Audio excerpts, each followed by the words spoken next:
10. This is a terrible idea. Zenfor walked beside Cass as they made their way down the corridor. You are placing me in a compromising position. I know, and I'm sorry, Cass replied. But we are running out of time and options. I don't have to tell you what, or who in this case, is at stake. He stopped her in the hall, and she turned to him, but her eyes were burning with fury. We can save him, Zen. I know we can. But we have to make a deal with the devil to do it. Her face crinkled. Devil? A human myth. Cass resumed their course to the bay. It means, in order to get what we want, we have to compromise our morals and our standards. But in this case, I feel it's worth it. Otherwise, Sesster... I hate this, she replied. I hate him. And you want me to stand in the same space with him? To look him in the eye and not gouge it out? To not tear his head clean from his shoulders and... I get the idea, Cass said. I know this won't be easy, but I don't have anyone else on board who can evaluate one of his ships to see if we can even make these modifications. You're the expert in Tempest undercurrent drive, and you're the one who helped us reach these fantastic speeds. I'm hoping you can do that again. It won't be the same, she bristled. Your ship already had a modified drive with Sesster at the helm. It took me years to build something else that could work without him, even without Wolf hamstringing me. If this ship of his is nothing more than a simple merchant vessel, the modifications may not even be possible. I trust you'll find a way. You always do, Cass replied. They entered the bay where Reeds and his security contingent stood beside Rutledge, who looked bored. Behind him was his shuttle, and Cass could see his two companions still inside, watching everything happening in the bay. He didn't like the looks they were giving him, or the rest of his crew. It reminded Cass of the pirates he used to avoid in the Sargan Commonwealth. Those who would do anything to get just a little bit richer, or a little bit more powerful. It didn't instill him with a lot of confidence. Cass looked for Saturina, but she wasn't to be seen. He assumed she was in Bay 2, still overseeing the Space Wing refits. He tapped his comm. Chief? Captain, she replied, her voice all business. That was part of what he liked about her. She knew when to keep it business and when it was time to be personal. I need an escort. Do you have 2 or 3 ships you can spare? We do. I'll pull Blackfield, Ryant, and Beard. What's the mission? Shuttle escort. Zenfor and I will be returning to Mr. Rutledge's ship with him to inspect some equipment. I'd like a little backup to make sure nothing goes wrong. He said this loud enough so he knew Rutledge could hear, though the man seemed unperturbed. Zenfor was doing a very poor job of masking the fury on her face. But Saturina had told him she'd already decided not to kill him on sight. Cass was trusting that would hold, but he wasn't pushing his luck. He and Zenfor would be following Rutledge's shuttle over. The last thing he needed to do was put Zenfor inside a small, confined space with a man. She might have self-control for the moment, but sometimes things changed in small spaces. We'll be ready, she said. And I need one more pilot for our shuttle, Cass added. Utley will be happy to oblige, Saturina said. Cass had hoped she would have volunteered herself, but likely there was too much to do over here. The Sil were still in the process of upgrading all their ships, which included the shuttles and space wings, and it frustrated her to no end she couldn't get them to tell her exactly what they were doing. She'd stay and push until one side gave way. I thought you said you were short on time, Rutledge said, having snapped to attention. Cass nodded, his signal for Reeds and the rest of the security force to allow Rutledge to board his shuttle again. We'll be right behind you, Cass said. Sure I can't convince you to come with us? It would save fuel. Cass wanted to smack that smile right off his face, but instead he just stared at the man. Fine. We're headed to Bay 3. Nothing funny here, Daniel, Cass said, just as Rutledge stepped over the threshold. The man looked back. Nothing funny. He disappeared inside, and the door slid closed. Captain Utley came trotting up to Cass from the other side of the bay. Chief says you need a pilot. Any of these shuttles, Cass said. Reed, you and Follier come with us over to the Hiawatha. We're not going over there unarmed. He turned to Zenfor again. Her hands were balled in fists, and he could tell she was grinding her teeth. But she had managed to keep herself under control for the time being. Honestly, Cass was impressed. "We'll take Ramos," Audley said, and trotted over to the unattended shuttle close to the wall. Cass and the others followed, passing a SIL maintenance crew as they did. There was no acknowledgement to Zenfor from the SIL, or vice versa. "Sir? Are you sure you should go?" Freege asked. "Putting yourself in danger?" "It has to be me," Cass said, as Utley climbed inside, followed by Folier and Zenfor. "I need to be there to help Zan and to make sure we're not getting swindled. If he's stupid enough to try something, go to work on him." Freege slapped his chest twice, then nodded. "You can count on me." He boarded the Gramos. Cass took one last look at the bay before climbing in himself. He hoped he wasn't making a huge mistake. Evie lifted her hand to tap the call button beside the door, then dropped it again. Was she crazy for wanting to go into the Horus system? In the meeting, it had seemed like the most natural thing in the world to suggest she was going, as if there was no outcome in which she didn't go. But thinking back, she wasn't feeling as sure as she had been when she'd first made the declaration. There was a pull inside her, something that she felt like was tugging her toward Horus, toward Earth. But she didn't know what that was or why. All she knew was she needed to find out. She tapped the call button. The doors opened. Esturva stood on the other side. Tall, gray-skinned, and with a face that had little resemblance to a human, no one would have ever known she was Evie's biological mother. "Evelyn," she said, relief in her voice, as if it had been years instead of an hour since she'd last seen her daughter. Come in." She shuffled to the side, her long gossamer dress dragging on the ground so Evie couldn't see her feet. It gave her something of an ethereal quality. "What brings you by?" Evie didn't miss the unspoken insinuation that she didn't come by enough. But what did the woman want? They already spent hours together each day, and had been for weeks now. It was as if she couldn't get enough of Evie, like she was a drug of some sort, and Esturva kept needing her hit. "I need to ask you something," Evie said, stepping inside. The room was bright with colors on the walls and fabrics covering most surfaces. It contrasted with the way most coalition quarters looked, but Evie didn't hate it. She was glad her mother felt like she had the freedom to arrange her room in whatever way made her feel comfortable. "Anything," Esturva said. She smiled, and though her features were decidedly not human, Evie caught a glimpse of what she thought her father might have been attracted to in the woman. There was a warm presence about her, like an invitation to come and sit and have some tea, take a moment to stay a while, and enjoy yourself. It had always been present, but Evie had been so angry with the woman, it had taken time for the anger to give way to the true soul beneath. And while Evie had told Esturva she'd forgiven her, some days it was still hard, knowing what she did and what had happened to her father as a result. Regardless, there would be time to debate the merits of her mother's true nature later. Right now, she needed answers. "Can I mask my human nature? Can I make myself more like you?" Esturva frowned, and the pink jewel embedded in her forehead dipped down with her features. "Mask your human nature? Do you know about the bioscanners? The ones our people use? I know they require a lot of power. They are generally used before the decision to destroy or spare a planet is made. Number of creatures, types, that kind of thing. Why are you asking about bioscanners? What is this all about?" Evie took a seat at the small table by the room's only window. "We've spoken with Rutledge. He's informed us the Athru are using bioscanners on anything and everything coming in and out of the Horus system. We want to send in a team, but there can't be any humans aboard." "Seems simple enough," she replied. "Though if they're protecting the system with the scanners, it must mean they've got something important in there, something they're willing to expend a lot of energy to protect." She took the seat beside her daughter, folding her hands in her lap. Evie couldn't help but notice Esturva never slouched, never broke her posture.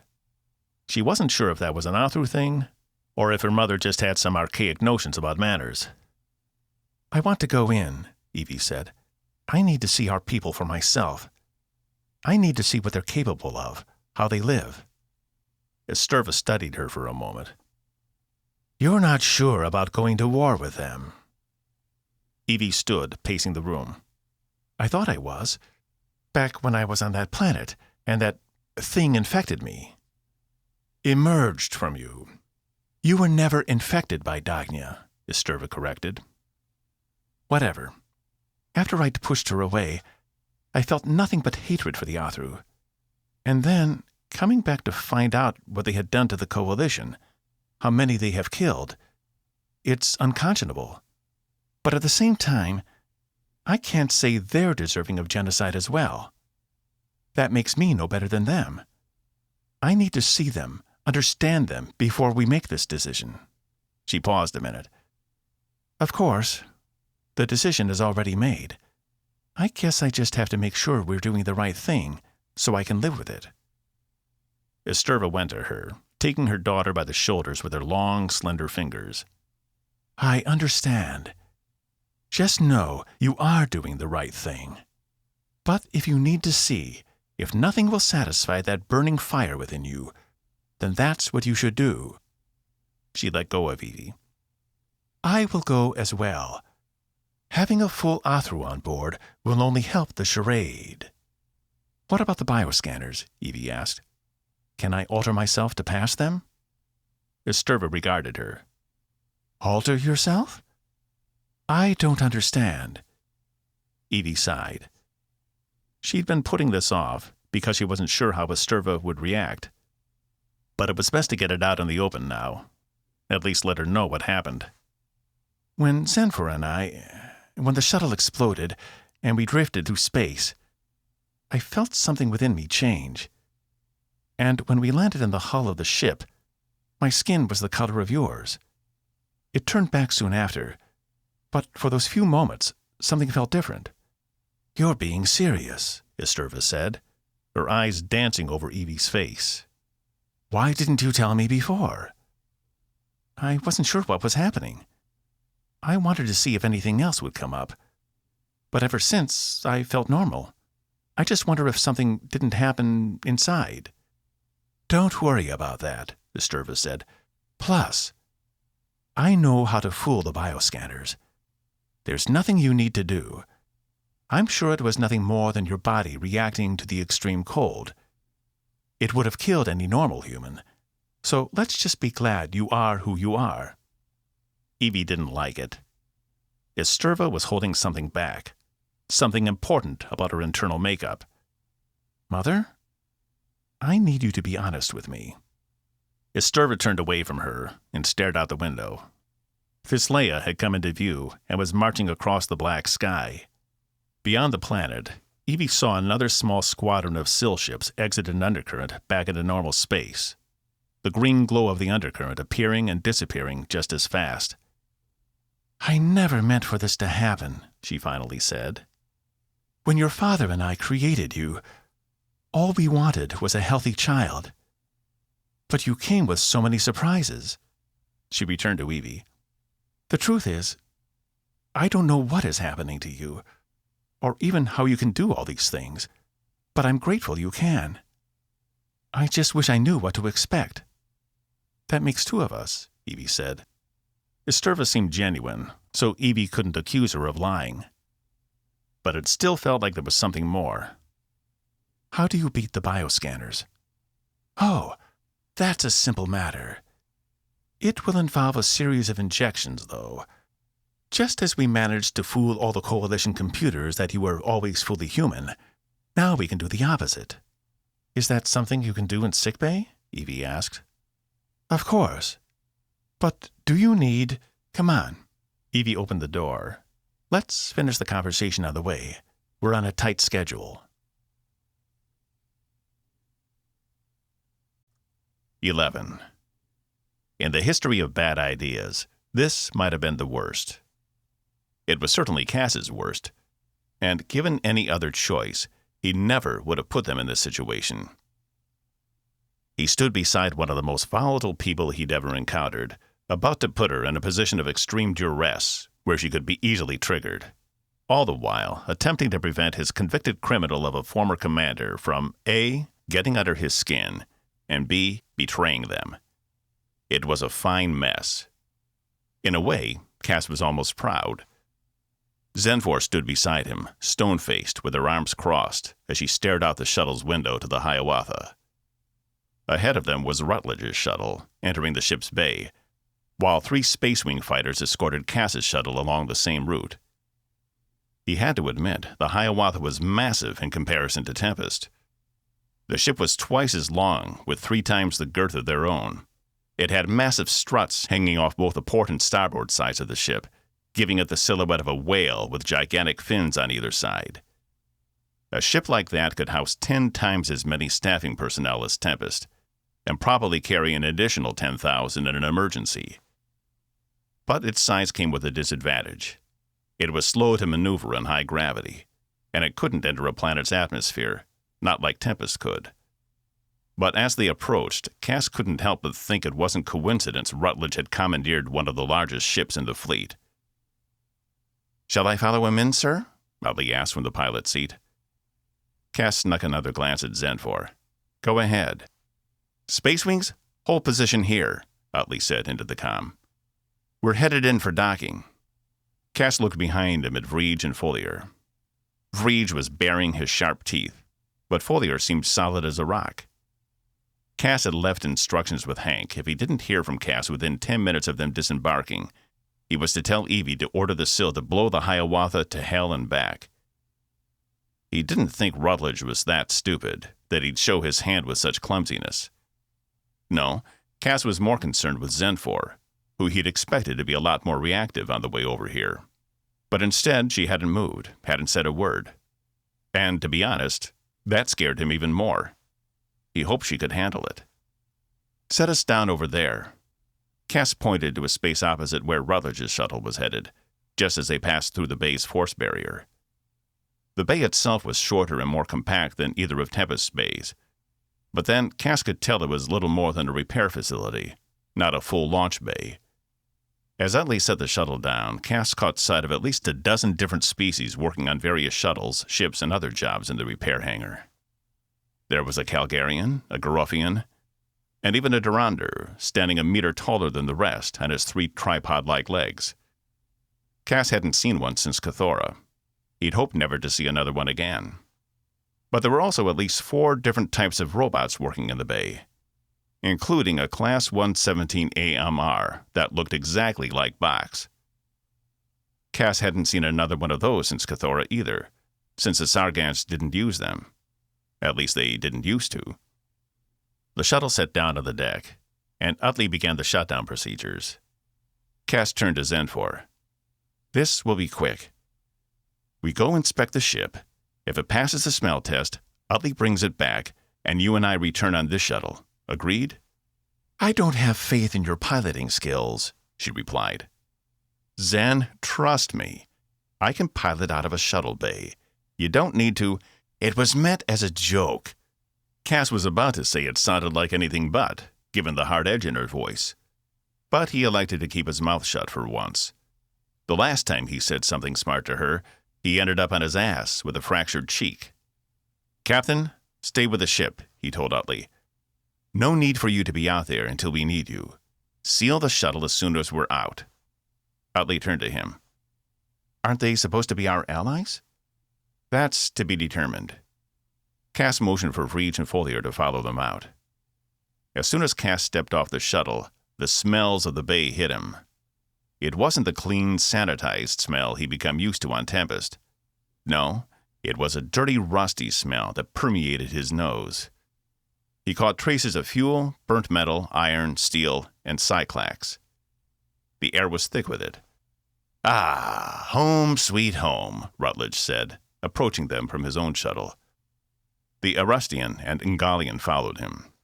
"I didn't have a chance before, but these are my 2 most trusted associates. Toss Vassell?" He motioned to the Ingalian, whose hat tipped just a bit, while the eyes on the end of the stalks remained fixed on Cass. "And Snomsy of Erustia." Cass bit back a laugh, but he couldn't hide the smile on his face. The Arustian's grimace turned into one of rage, and he stormed in Cass's direction before Rutledge put out his hand. "Snomes? We talked about this. You know how your name translates into universal. It's not Rabot's fault. Es ekele Snom. Las merch, Snomes, he said in his native language. Rutledge turned back to Cass. Sorry.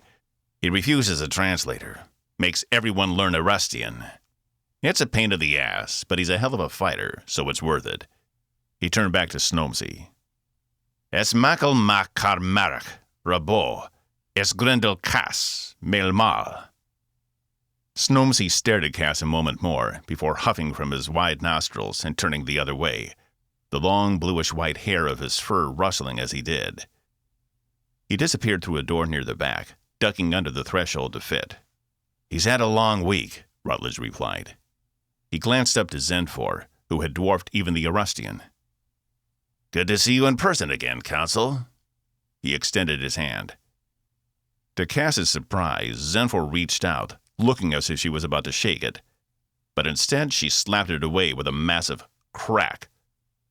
Rutledge sucked in a breath as he pulled his hand back, cradling it in his other one. I see. Some things haven't changed, he said in short, pained breaths. Cass bet Zen had broken Rutledge's hand. Not that he could blame her. But hopefully they were also committed now. It would only be seen as a minor infraction. Why don't you show us the ship so we can get the hell out of here, Cass said. Rutledge exchanged glances with Toss and motioned they should follow him. He and the Ungolian weaved their way through the various ships in the bay until they reached a part where the bay extended back further into the ship, opening it up beyond what they had seen when they'd entered. They passed a transport vessel that looked like it could have come off the same assembly line as the reasonable excuse, and Cass sorely wished Box was here to see it. As Rutledge rounded that ship, Cass saw their quarry straight ahead. It sat by itself in the middle of the deck, with only a few containers for supplies and repairs surrounding it. It was taller than it was wide, and sat on 4 feet that protruded from the main body. Cass estimated it was only about 2 shuttles wide, though it was a good deal longer. In the front were 2 pilot stations, one directly above the other. It also had long wings that swept back from the center of the ship, meaning it could be used in an atmosphere if necessary. Here it is, Rutledge said. A Hawking-class transport circa 2575. Picked it up near Oxacal. It had been abandoned some time of the 5 years before we found it. It's old. Cass surveyed the ship. It looked the part, though they might need to do some cosmetic upgrades. It was too worn in places. Cass glanced over at Zenfor. Her attention was on the ship, but he could tell she wanted nothing more than to take a swing at Rutledge. Her hands were still in fists. What do you think? She grumbled something incoherent and walked up to the ship, performing a visual inspection. She's one of our faster ships, Toss said, one of his stalk eyes turning to look at Cass, while the other remained on the ship. Below the brim of his hat, his other 2 eyes sparkled in the darkness. Not fast enough. Zenfor ran her hand down the side, until she got about halfway, drove her fingers in between 2 seams Cass hadn't seen, and ripped the hull plating off, exposing the ship underneath. Hey now! Toss stepped forward. Rutledge put his hand out to stop the Ungolian. Just imagine if that was your face, Cass said under his breath. What's the verdict? He called to Zenfor. Unclear. Rutledge smiled. So, what's your big hurry in all this? Why not take some extra time to get to Horus? It isn't like the Athru will do anything in the next few weeks or seasons that they haven't already done. They're already entrenched. I told you, it's a personal matter, Cass said. Reeds and Folier stepped forward with him. Must be something serious if you're willing to go to all this trouble. Rutledge let him sit in that before continuing. Lucky I happened to show up at just the right time. Coincidence, nothing more. A nervous rumble made its way up Cass's spine. Did Rutledge already know about Sesster? Was this another one of his inane tests? Or was he just testing the waters to see what was biting today? Yeah, funny thing, coincidence. They watched Zenfor make her way around the ship.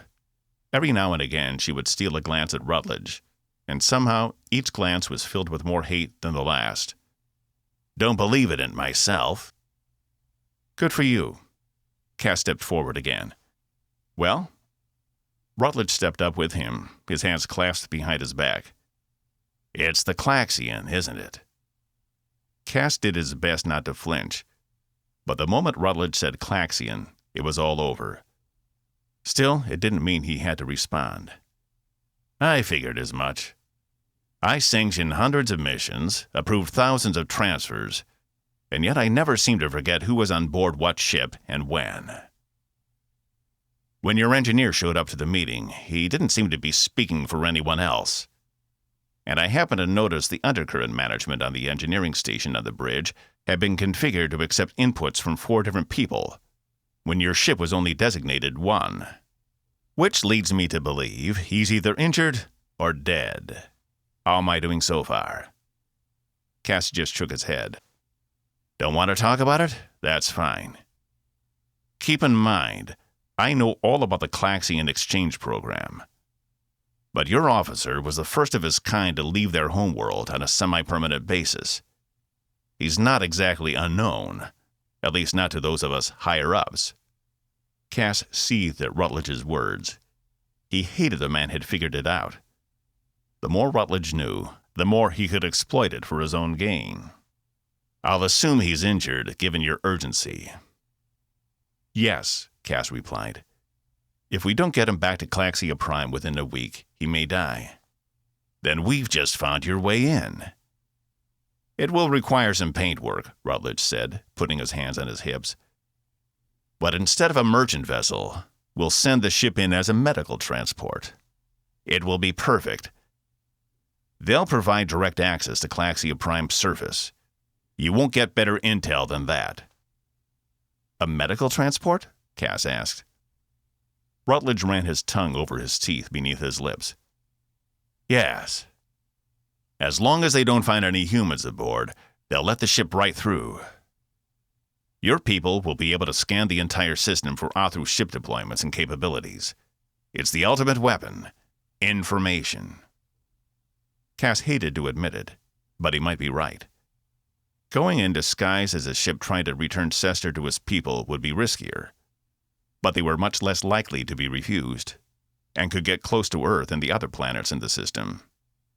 Cass could even find out if the orbital outposts surrounding the inner planets were still active. Zenfor stepped from around the edge of the ship. "Well?" Cass asked again. "It can be done," she replied. "Very good," Rutledge replied. "Toss?" The Ngalian stepped toward the ship. "Wait, what's going on?" Cass asked. "Toss will pilot the ship back to Tempest so you can begin modifications," Rutledge said. "And he'll be accompanying your crew on their journey." Cass felt the heat rising in his cheeks. That wasn't part of the original deal. "Rabot, you know me well enough to know I cover all my bets. You don't get the ship unless one of my people goes with yours. I'm not asking you. I'm telling you. That's how it is." Cass ground his teeth, stealing a glance at Reed, then Zenfor. This was precisely what he hadn't wanted to happen. He'd wanted the crew to be comprised of only people he trusted, which was part of the reason he'd rebuked Evie. But what was he supposed to do? Call the whole thing off? Now that Rutledge knew how badly they needed that ship, he knew he could exploit them. But Rutledge didn't know about Evie's abilities. At least Cass hoped he didn't, which meant they might still have the upper hand. "Then, I guess that's how it is." Cass stuck his hand out to shake Rutledge's. The former admiral's eyes flashed at Cass as he still cradled his injured appendage. "Oh, right. Sorry. I forgot." 12. Evie winced as the needle penetrated her shoulder. "Don't worry. This is totally benign," Bach said. "I mean, I assume it is. Your mother is a genius at genetic manipulation. Did you know she could have engineered you to come out with 2 more arms? Just like Zach's over there. The amount of power she yielded in... That's enough, Box. Zax walked over. I know, Box replied. It's just, the violation of all this genetic material is fascinating. She's been giving me some great insight into what really makes... Box? Zax snapped, inspecting Evie's injection site. He finally shut up. She turned back to the display showing Evie's vitals. I've never seen DNA like this before. Tell me again how you managed to keep this from us. Esterva stood at the foot of the bed, her hands interlaced in front of her. She scoffed. I didn't do anything to her DNA. It was all about fooling your scanning techniques. Osborn helped me understand how Coalition systems work, and we devised a way to subvert them. It was a simple matter of installing the correct hardware to counteract your equipment with a false signal. Oh yes, of course, Zax said. But there was something hard in her voice. Evie guessed she didn't like being deceived, especially not in her given profession. This was the first she'd heard of hardware being installed. She didn't like the sound of that. And these new devices will obscure her from the Athru bioscanners? Fortunately for you, I know how the scanners work, she replied. And because they scan organic tissue using a different method from yours, we must use a different type of bioblocker to inhibit them. If they do not see her in person, all their instruments will tell them she's a full-blooded Athru. Evie rubbed the place in her arm where she'd been injected. And once we're done? We can deactivate them any time, Esterva said, her lips in a fine line. Evie bet she didn't like someone questioning her capability in her chosen field either. It was strange sitting between these two, being pulled back and forth. She looked to Box for support, but he was too engrossed in the medical reports Esterva's technology had uncovered. The Coalition used to use nanites for medical purposes. Some of the outer world still did, Zax said. It's not like we don't know how to look for them. Nanites is too cumbersome a word, Esterva replied.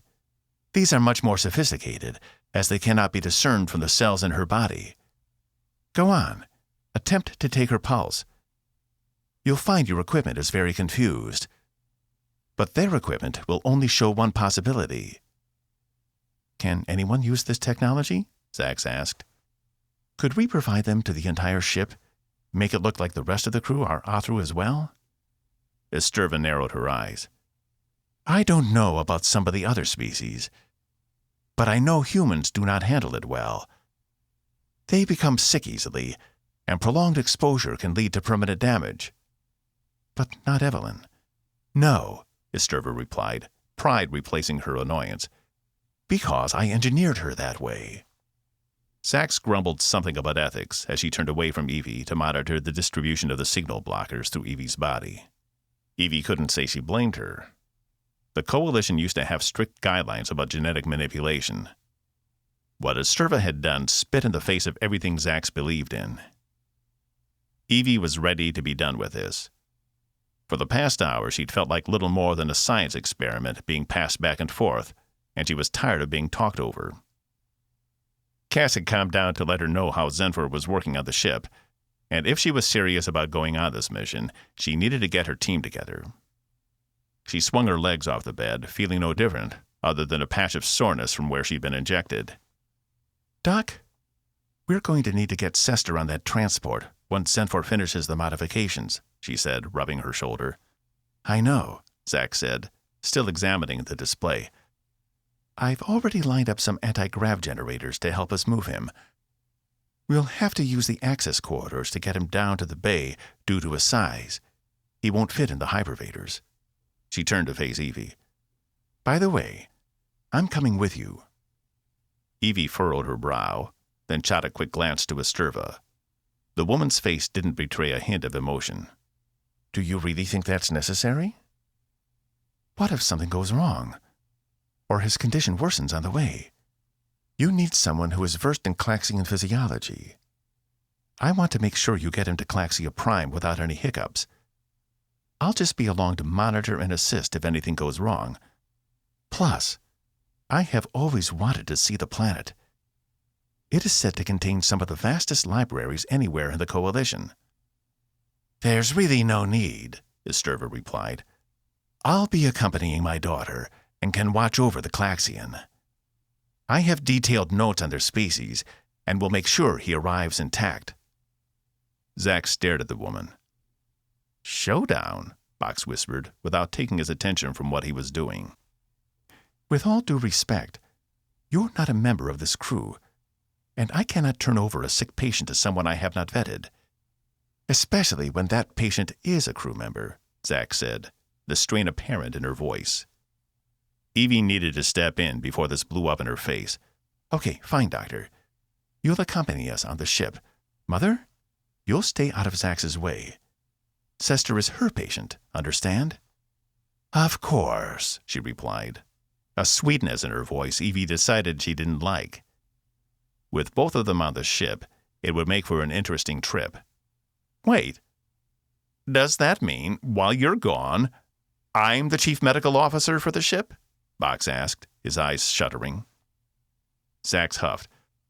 I suppose, since you have more combined knowledge than any of the rest of the medical staff. But it's just temporary, you understand. This will be a trial run. If I get reports from Mankel or any of the others you're abusing your power... Doctor! I am shocked, Box said, pushing his chest out again. You're looking at the recipient for the Coalition Medal of Honor. I would never abuse my position. I'm not questioning your ethics, Box, just your demeanor. Remember all the work you've done on your bedside manner. I don't want to come back and find you've regressed in less than a week. Not possible, Box replied. They are deeply encoded into my cortex. You can trust me. I'll perform my duties to my best ability. When you return, you'll be so impressed, you'll want me to take over for you full-time. Somehow I doubt that. Zack returned her attention to Evie. You'll notify me when we're ready to move Sesster? Evie nodded. As soon as we know something. Now that the procedure had been completed, this was becoming more real. Evie couldn't decide whether she was excited or terrified. One way or the other, she was going to see her own people for the first time since being taken prisoner on that planet. She needed to make sure she was ready. Not for the first time, she was thankful the sword had been destroyed. As she and Esterva exited sickbay, her mother leaned down. You handled that well. And I believe you will handle our people just as deftly. You're the one thing they'll never see coming. Evie wasn't sure how to take that. But instead of dwelling on it, she forged ahead, intent on making sure this operation went off without a hitch. Senfor was on her back, elbow-deep in engine components, when she heard the approaching footsteps. At first she thought it was Tyler, or maybe Lieutenant Sophie Denna, coming to ask if they could help. Sophie had been on her team to redesign the handheld weapons, and Senfor got the feeling she'd felt scorned after being dismissed from the team. The truth was, Senfor had dismissed everyone from the team, because she just couldn't think, with so many different voices arguing all the time. But in the end, she had finally decided on a design and sent it down to matter processing so they could begin upgrading all the weapons. In the 3 weeks since she'd finished, Lieutenant Talia reported every weapon on the ship now had the capability to fire both projectiles and energy weapons, which gave them a lot of versatility and should prove harmful, if not lethal, against the Athru, should they need them. But as the footsteps grew closer, she realized they were too heavy-footed to belong to a human, or any coalition species that was, except for perhaps those long Durandar. No, they could only belong to her own people. And Senfor cursed over and over as she replaced one of the primary undercurrent emitter coils in the guts of the ship. Senfor of Cantor, move or be moved. The words came across in her native language. Zen drew in a deep breath, closed her eyes for a moment, then extricated herself out from under the ship's engine. Before her stood 2 Sill, neither of whom she knew, and both with impassive looks on their faces. I am working, she said, as calmly as she could. You are to be relieved. The humans have communicated to the Sill the desire to have this ship match the capabilities of Tempest, and the reasons why. We're here to make sure that technology is installed properly, and in as little time as possible. The two Sil were shorter than Zenfor, but not by much. She could tell they were both engineers by birth, that they'd been bred for specifically that purpose and no other. It was clear the sanctuary didn't trust her to do the job, since she'd been bred a consul. "I've already replaced one of the primary undercurrent emitters," Zenfor said, knowing arguing with them was useless, but pursued it anyway. "Your work will be stripped. This mission is too important to be left to hands that may not be experienced," the one on the left said. Zenfor couldn't place her accent, but she could tell she was an on-worlder. Sil designated to ships generally didn't like to be without their artificial suits, no matter where they went. She'd always found the suit comforting, but also, if she admitted it to herself, suffocating. Ever since she'd removed it, she'd felt better, though anyone would have had a hard time convincing her of that in the beginning. Returning to all her normal bodily functions after so long of the suit was jarring, at least for the first few hundred skirms. "Move," the other Sil snapped. She considered for a moment what might happen if she raised a hand to them. The sanctuary would no doubt change its mind about allowing her to remain on Tempest and would bring her in for judgment. They would probably bring up all the charges against her, and she'd be summarily killed in a judgment chamber within hours of the infraction.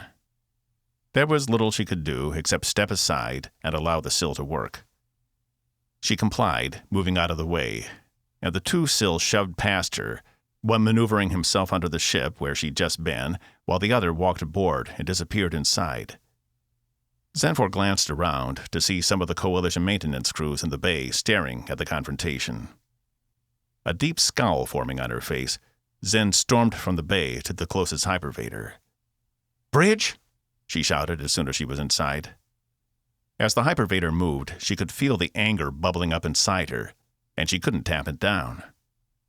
All the peace and tranquility she'd found while the ship had been hers was gone, replaced with nothing but fury and frustration. Before, she might have cared, but no longer. The door slid open, and she took in the bridge for a moment, not seeing her quarry.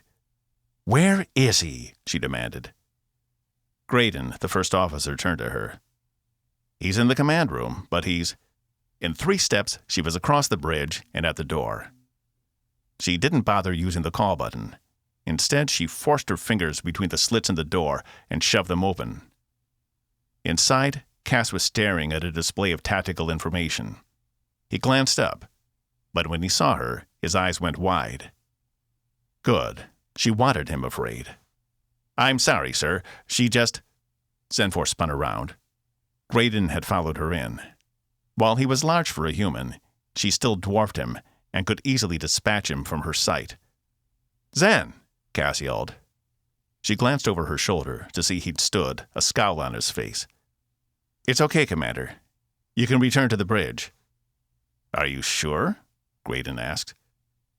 She didn't see fear in his eyes, only resolve. This was a human she liked. "Yes, it's fine," Cass said. Graydon backed away, not taking his eyes off Zenfor until the doors closed between them again. She noticed there was a small dent where she'd forced them open.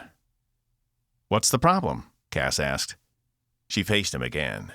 "You know what the problem is. I was just removed from my job." Cass's face fell, and he took a seat again, turning off his display. "Damn it. I was hoping they wouldn't do that." "I knew this was your doing." She approached his desk. It would be so easy to reach across and yank him up by his throat. "What was I supposed to do?" "The Sanctuary sent Evie a message asking why we've been transferring ships back and forth. I had to tell them our plan, because it's the only way we're going to get their full support on this. When the ship comes back with the tactical data—" "I don't care about tactical data," she yelled, smashing her hand on his desk. A spiderweb crack spread out on the glass from the impact. "This was supposed to be my job, so I could make sure he gets there safely." Cass gave her a hard stare for a moment.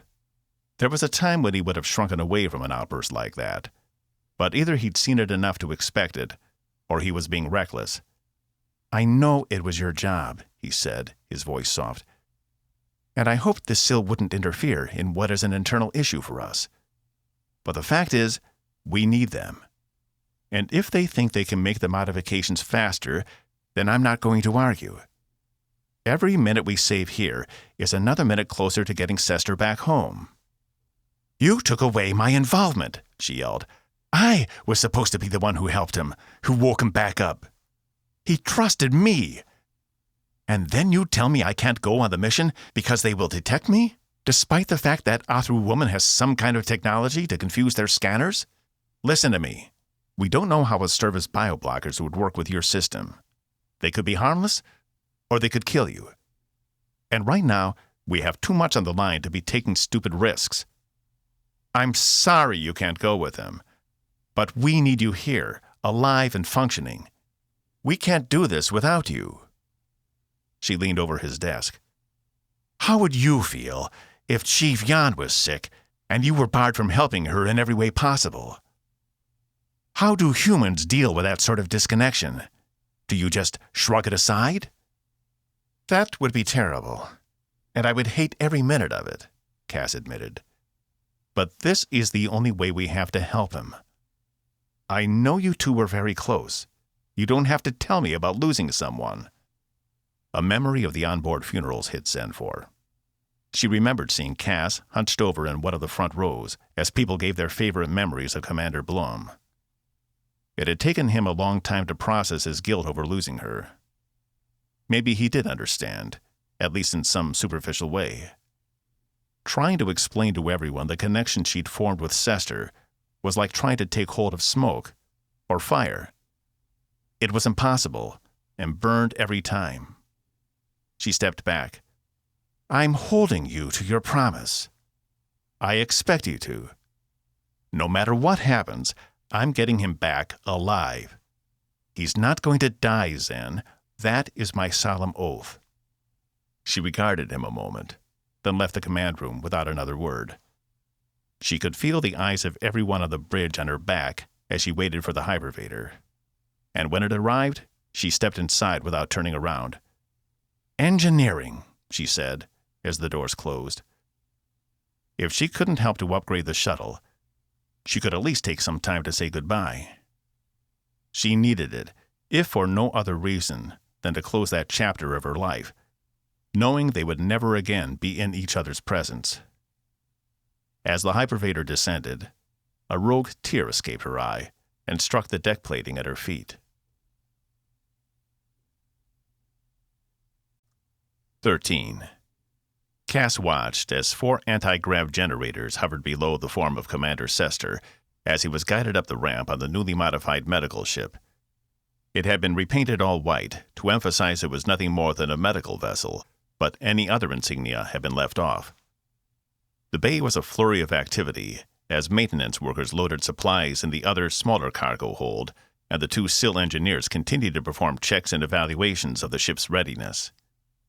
Back of the door leading to the corridors stood Senfor, leaning against the wall with her arms crossed and a scowl on her face a kilometer wide. Zax and Bach stood beside the anti-grav generators, making sure to guide Sesster inside safely. He was still curled up in his oval shape, and Cass couldn't detect any movement from him. He'd been down to see their chief engineer a few different times, trying to reach out with his mind, and finding nothing. He just hoped they weren't too late. Solemn occasion. Cass turned to see Evie and Esturva had come up beside him. Lately, they seemed nigh inseparable. Where one went, usually Evie, the other followed. He wasn't sure if it was creepy, or if the woman was just trying to catch up on all the time she'd missed with her daughter. "Yeah.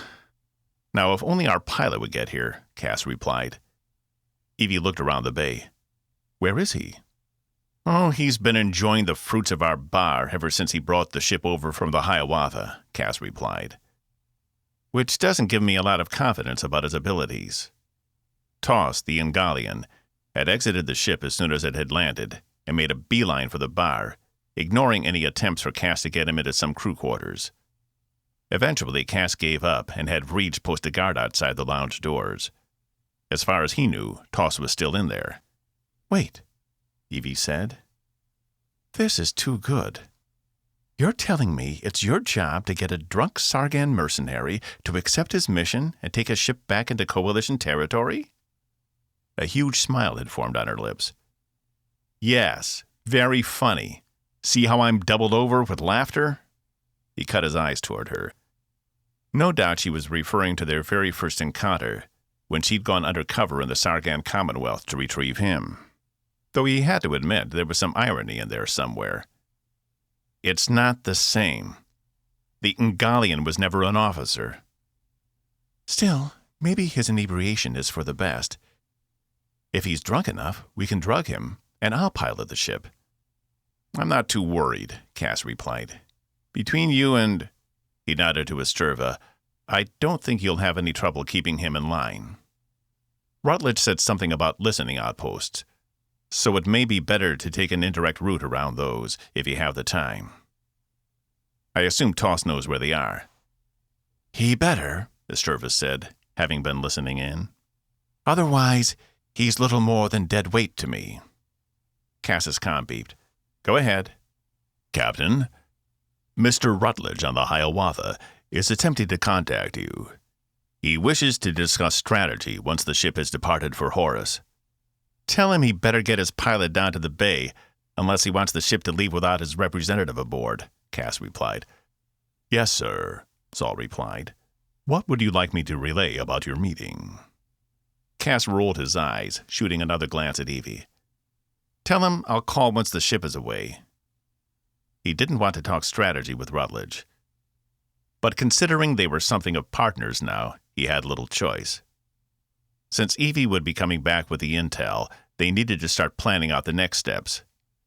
If they got too complacent, the Athru might take advantage of their apathy.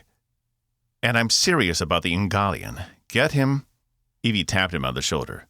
Look. The Ngalian came stumbling into the bay, a dazed look on his face, and his eye stalks swinging back and forth as he walked. Zenfor stared at him as he passed her and made his way to the ship. You watch your back around him, got me? Cass said, just in case he's decided to put on a performance. Yeah, she said, eyeing him. Got it. Toss strode by Cass and the others and gave a short, two-fingered salute before walking up the ramp into the ship behind Zax and Box.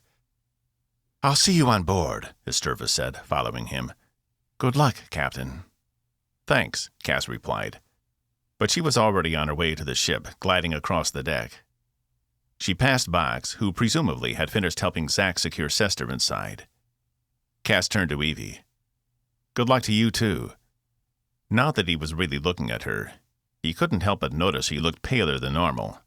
Maybe it was the light. He couldn't tell. Yeah, she said, her voice distant. I'll see you when I get back. Something struck him, like a phantom or an afterimage. But it was as if he was looking down at the two of them standing there, facing each other, instead of actually being there with her. It was a very strange sensation, and he couldn't help but wonder if this might be the last time he ever saw her. It was a dangerous mission, but they'd been through worse together. Cass shook the thoughts and the feeling from his mind. He stuck out his hand, and she took it, giving it a shake. Cass couldn't decide if he should hug her or not. But before he could decide, the moment was gone, and she was making her way over to the shuttle. She too passed Box on the way, and he offered her luck as well. Box came up to Cass and stood beside him, watching as Evie walked up the ramp. As the ramp retracted and the doors began to close, she turned one last time and offered a wave, which both Cass and Box returned. I guess that's that, Box said. The ground crews, which had been seeing to the ship's maintenance, decoupled all the fuel and sensor equipment. Cass was about to respond when he felt another presence beside him. Zenfor had come up on his other side, watching along with them. This is the right decision, she said. It is, Cass replied. Did you make sure the Sill made all the necessary adjustments before they left? I did, Zen said. It was curious, though. The ship was already outfitted with the same technology of the Tempest. It may at one time have had a Klaxion on board, regulating the undercurrent flow. Cass's brow creased. Are you sure? A Sargan vessel with room for a Klaxion. That didn't sound right. As far as he knew, no other Klaxions had ever served aboard a ship, any ship, the way Sesster had. But then again, it had been 18 years since he'd been up on the most current news. Perhaps in that time some disgruntled individuals left Klaxia Prime in pursuit of something else. Rutledge had given them the perfect ship at the perfect time. And that didn't sit right with Cass, no matter if everything checked out or not. The ship fired its main thrusters and lifted off the deck. Within seconds, it was already through Tempest's force barrier and into open space. Cass and the others watched until they could no longer see the ship, at which point Zenfor walked away without another word. "Well," Cass said, feeling an empty pit in his stomach, "I guess I have a call to make." 14. "Rabot," Rutledge boomed, his face taking up most of the display. Cass had come back to the command room to make the call, once they confirmed Evie's ship entered the undercurrent. "Did they depart?" "You know they did, Daniel. You were monitoring." Cass had no patience for Rutledge's games. Cass sat back in his chair, doing his best to contain his annoyance. "What did you do? Leave a tracker on my ship when you were over here?" Cass ran his hand through his hair. He needed a shower. "Of course not. Do you think I don't know you're monitoring everything we're doing?" "Enough of this." Saul said something about strategy. "I've been going over my old tactical strategies. It's been a long time since I've been able to command a fleet of ships, and I think we need to consider our options." He glanced down at something outside the range of Cass's display. "You realize you're not commanding anything, right? The only reason you're still here is because I haven't ordered the Syl fleet to destroy you." Rutledge tisked. "Empty threats aren't like you, Rabot. I taught you better than that. Regardless, assuming the mission is a success and they return with our enemies' locations, we need to think about our attack strategy." Cass suppressed the urge to rebuke him. Instead, he tried to decide if Rutledge's thought process had any merit. How are we supposed to devise a strategy before we know the location of their ships? I'm speaking of an overall strategy. We can't make any concrete plans until we know the details, but this is higher level, more global, not all the detail. By Kor, would he just spit it out already? The man could talk a Vern back into its hole again. How did he ever accomplish anything when he had to draw it out like this? "Daniel, I have a lot of work to do over here," Cass said. "What I'm talking about, Rabot, is we need to catch the Athru off guard, no matter what. Surprise will be the biggest and most powerful weapon we have. I assume the Syl have weapons that can disable their ships." "We think so," Cass replied, "but they're untested." "Regardless," Rutledge replied, "we need to move the fleet." Cass sat up. "What?" "Move the fleet. They have to assume an attack is coming. And which direction do you think they'll plan for? Which direction will they set up blockades and mines and all sorts of goodies for us?" "The direction of Syl space," Cass said, realizing Rutledge might be right. "Exactly. They know the Syl are the only real threat to them anywhere around here. So they're going to be prepared for a confrontation. What we need to do is circle around, hit them from the back or the side, where they won't see it coming. But we can't do a full-on frontal attack. They'll be prepared for that no matter how much intel we collect." Damn it. He hated to admit it, but he was probably right. Even though there hadn't been a formal dissolution of the treaty between the Athru and the Syl, they had to know something was up. The Syl had closed off all borders and hadn't responded to any Athru communiques, despite Cass's insistence they keep up the charade. The Sanctuary had told him, Evie really, there was no need. And unnecessary actions were not tolerated or sanctioned. Their hubris infuriated him. Didn't they understand the concept of subterfuge? Or Or had it been so long since they'd been in any meaningful confrontation, they'd forgotten? Things got dirty in war, and he didn't want to be in the middle of a confrontation when the Sill finally realized it. Cass wondered, when the Coalition launched its attack over 100 years ago, if they weren't as unmatched as they'd originally been led to believe. "So, what do you say? Agree?" Rutledge asked. "You're not wrong," Cass replied. "While I'll take what I can get," he said, a smile on his face, "it's okay to say I'm right, you know. Don't push your luck." Rutledge cleared his throat. "As I understand it, the Sill won't move against the Athru until we've got all the intel. But will they move the fleet? Allow us to get into position so as soon as Diazol returns we can strike, and strike hard?" Cass ran his hand down his face. Damn, he was tired. When was the last time he'd slept? "I don't know. But without Evie here, it's a moot point. They won't talk to anyone but her."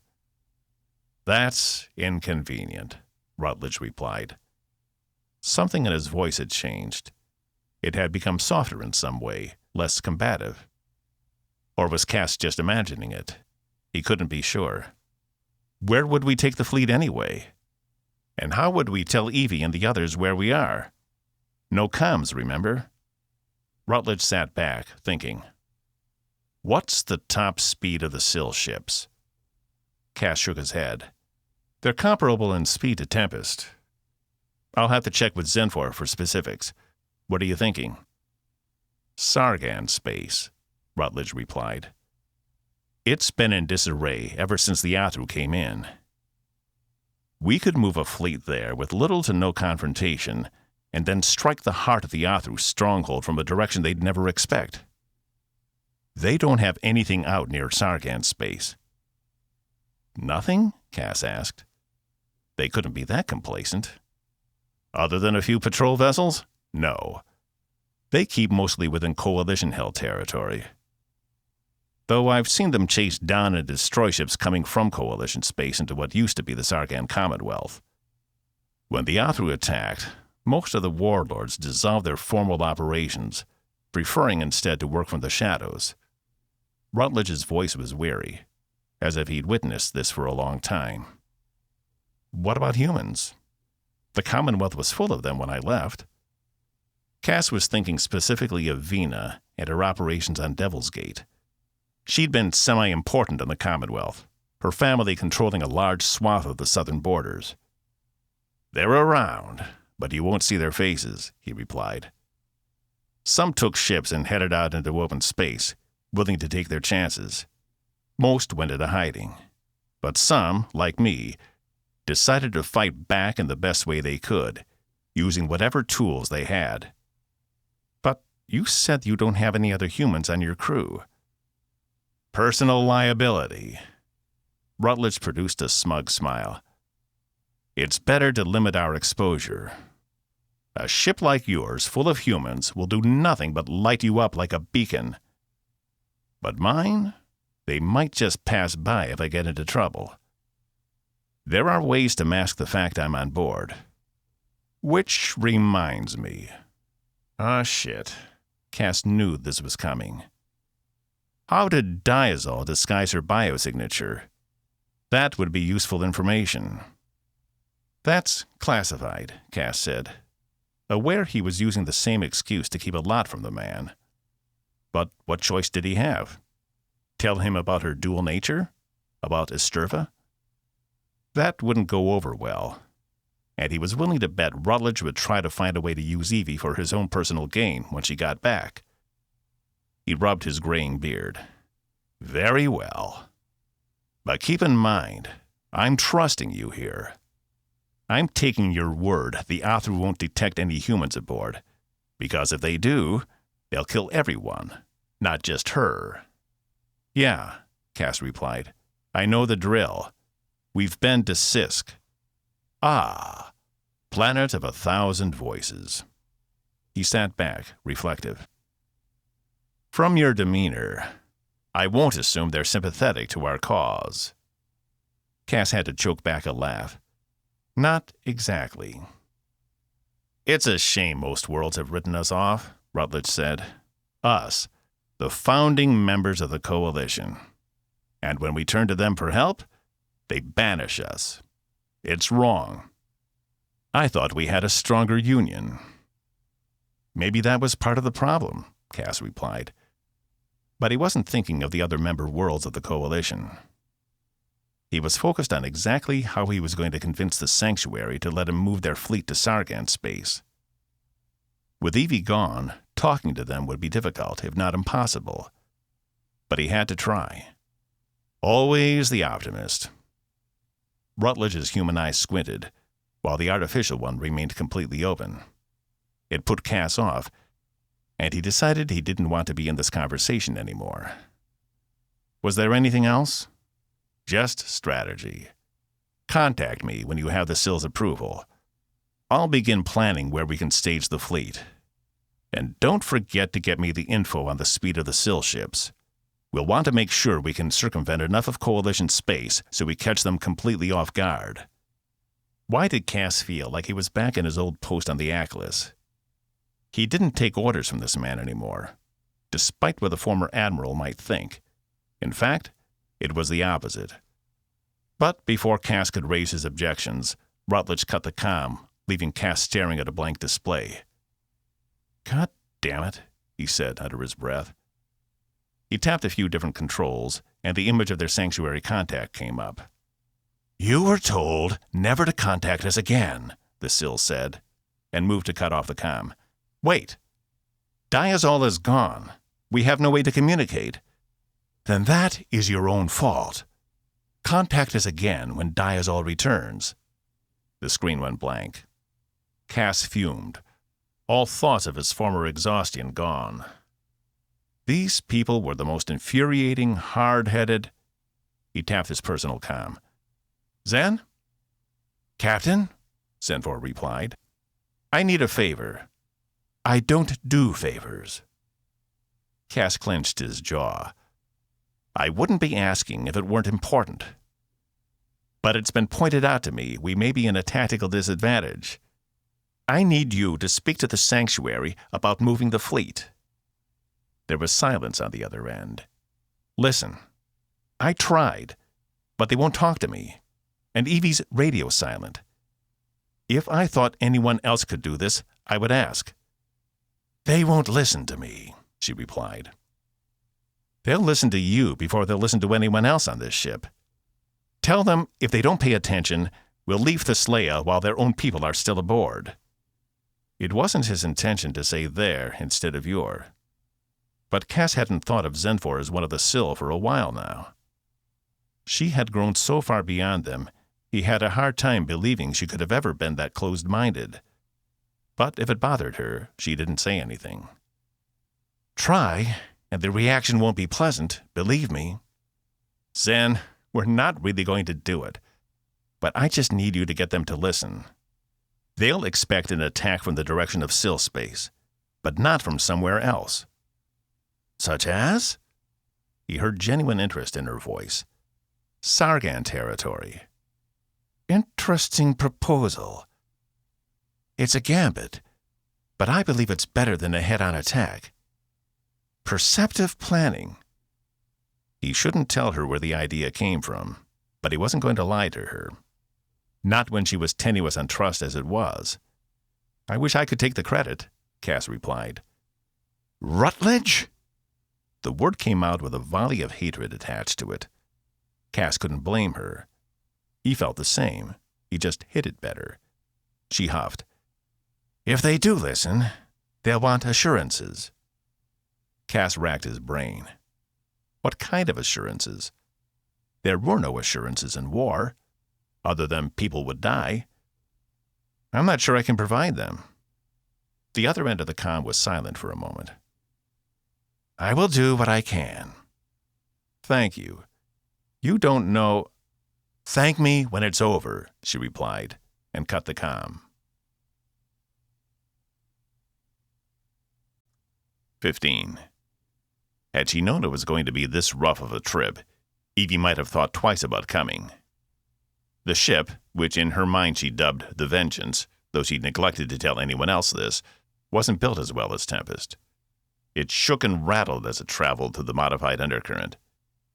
When it was in the normal undercurrent space, things were relatively quiet. But every time they made a jump through one of the micro wormholes that propelled them tens of light years forward, the ship vibrated as if it were going to come apart at the seams. While nothing had fallen apart yet, the decks were scattered with debris from shells that seemed pointless to restock, as it would all just end up back on the floor in another 30 minutes anyway. "Never thought I'd be going this fast," Toss said from the pilot's seat. He'd plopped down while they were still in Tempest Bay and hadn't moved from that spot, despite the fact they'd traveled for 6 hours so far. Evie wasn't sure if Ingalians had large bladders or what, but from what Cass had said about the men drinking at the bar, she'd figured he would have to get up at some point. She'd been hovering over him the past 3 hours, hoping to get a chance at the helm, just to give her something to do. Ever since she'd been a pilot, it was always easier to endure the turbulence from the driver's seat than it was as a passenger. She suspected Toss might know this as well, and was holding all his liquid in. Then again, for all she knew, Ingalians didn't even have a bladder. She'd had precious little contact with the species, since most of them confined themselves to the Sargan Commonwealth, considering their home planet was in Sargan space. She'd seen one from a distance when she'd been on Devil's Gate, and none before that. According to what she knew, no self-respecting Ingalian would find themselves applying for citizenship with the Coalition, and definitely not in any branch of the military. The ship began to rumble again, and Evie grabbed hold of the nearest bulkhead. The green tinge of the undercurrent out the main viewer turned into a bright bluish-white light, held for a few seconds, then turned back to green again. The rumble stopped. "I think I'm getting used to it." Toss burped, and not for the first time. He'd been burping since they'd taken off. Evie wondered if it was something all Arkangali did, or if it was just this darling. "I'm going to check on the others. Let me know if you need a break," Evie said, sensing he wouldn't be getting up any time soon. "Yep." Toss didn't bother to glance back at her, instead keeping all 4 of his eyes straight forward. Evie suppressed an unfavorable comment. And Cass thought this guy might be a threat? Even if he was, she was pretty sure she could take him down faster than he could get out of that chair. "Might get stopped," he added, just as she reached the door. She turned back to him. "What do you mean?" "Athru patrols. Always looking for humans. Might do a routine stop. Just giving you a heads up. They might not be able to scan you, but if they see your face, that's it. Stay in the back. It's nothing I haven't dealt with 100 times with Rutledge. I'll keep 'em from boarding." "Yeah, okay," Evie said, unsure of what to make of him. She made her way down the narrow corridor that connected the small bridge to the rest of the ship, climbing down the ladder into a small hold, which then opened up into a larger one. There, up against the side of the wall, sat Sester's immobile form, a little more than a pile of tentacles and flesh. Zack sat beside him, the equipment she'd brought on board monitoring his vitals. "Any change?" Evie asked. Zack shook her head. "And that's a good thing. If he gets much worse, this entire trip will be wasted. Except for the intel we gather," Evie said. Zack slid her gaze up to Evie with all 6 of her eyes. "This war won't be good for anyone, especially not us. If their behavior on their own planet is any indication, the Athru won't let go of their territory easily. And what's left of the Coalition may destroy themselves trying to make them." Evie put her hands on her hips. "You don't think we should try to remove them from Coalition territory? That we should liberate all these worlds that are too afraid to leave their own systems? Yours included?" "I didn't say that. I only meant—" Zack stopped, staring at Evie in a way that made her uncomfortable. "What? Why are you looking at me like that?" "Are you feeling all right?" she asked. Evie shrugged. "No better or worse than any other day. Why?" Zack took Evie's hand and held it up to her face. Evie could feel her eyes going wide. "What the—" Her hand was at least 5 shades paler than it had ever been, and was an ashy gray color. Zax flipped her palm over, which was still more pinkish beige, and felt her pulse. Normal. Zax turned her scanning equipment on Evie. Damn it. My readings are all over the place because of those things in your system. Is something wrong? Evie asked. I don't know. Where's your mother? I need to ask her. I don't... Evie's heart pounded. In the back, maybe? Grab her. I don't want to leave him in case something happens, Zax said, releasing her hand. Evie felt like the wind had been knocked out of her. She glanced around for a moment, as if trying to remember what she was doing, then headed for the back of the ship where the crew quarters were located. She navigated another narrow hall, passing the room she'd designated as her own before stopping short. Evie stepped inside, ignored her bag on the small bed, and went straight for the washroom. As soon as she saw her own reflection in the mirror, she almost cried out, but took 2 steps back instead, her back hitting the bulkheads of the room. Her chest heaved and her pulse raced, but she forced herself to stare at her own reflection.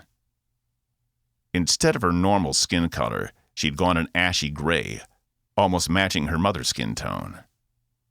Her eyes seemed sunken further in, though she couldn't tell if they'd moved or if it was nothing more than the fact her face resembled a skull now, so any contrast was exaggerated. She stepped forward, taking a close look at her features. It was still her face. The shape and arrangement of everything on it hadn't changed, just the color. The more she looked, the more she started to relax. It wasn't as big of a deal as she'd first thought, though it had been jarring. She pushed on her cheeks, and the skin blanched, then blushed a soft pink when she let them go, just like before. The only difference was they returned to the ashy gray color shortly after. Evie stomped from the room down to her mother's quarters, banging on the metal door twice. The second bang had been muffled, and she glanced up to see a small dent in the door where her fist had hit it. What was going on? The door slid open to reveal Esterva, whose eyes momentarily went wide before returning to their normal serene state as the woman smiled. Evelyn, is everything on schedule? What? Mother? Evie said through clenched teeth. What is happening to me? Esterva paused. I'm not sure I know. Yes, you do. Look at my skin. I want an explanation, and I want it now, she said, bunching her shoulders. Esterva held out a hand. I understand this might be frightening, but everything is okay. You're okay. Come in. She stood to the side so Evie could enter, which he did with reluctance. Esterva walked around her and took the only seat in the room, bringing her eye level just below Evie's due to her height. Come here. Let me see. Evie walked up to her as Esterva reached out with her long fingers, running them over Evie's face, her hair, and down her arms. What is it? Did something go wrong with the bioblockers? I don't think so, she replied. I'm not sure what's going on, as the blockers shouldn't result in any physical effects. What did Zax say? She can't scan me because of the blockers. She says they're scrambling her system. Esterva nodded, her gaze going past Evie as if she was barely listening. How do you feel? Other than freaked out, fine, she replied, already sick of the question. I don't understand. I had bioblockers in my system most of my entire life, and they never did anything like this. And now, 6 hours after they're injected? Evie couldn't finish, because she wasn't even sure what was going on. All she knew was she was changing. Those blockers were to keep your Athru nature from being discovered, Esterva said, much how these are meant to keep your human nature a secret. But they aren't supposed to create physical changes.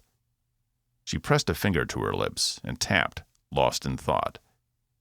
The only thing I can speculate on is that because I engineered you to accept the blockers into your system, they're filtering out some of your more human characteristics, kind of like a safety mechanism.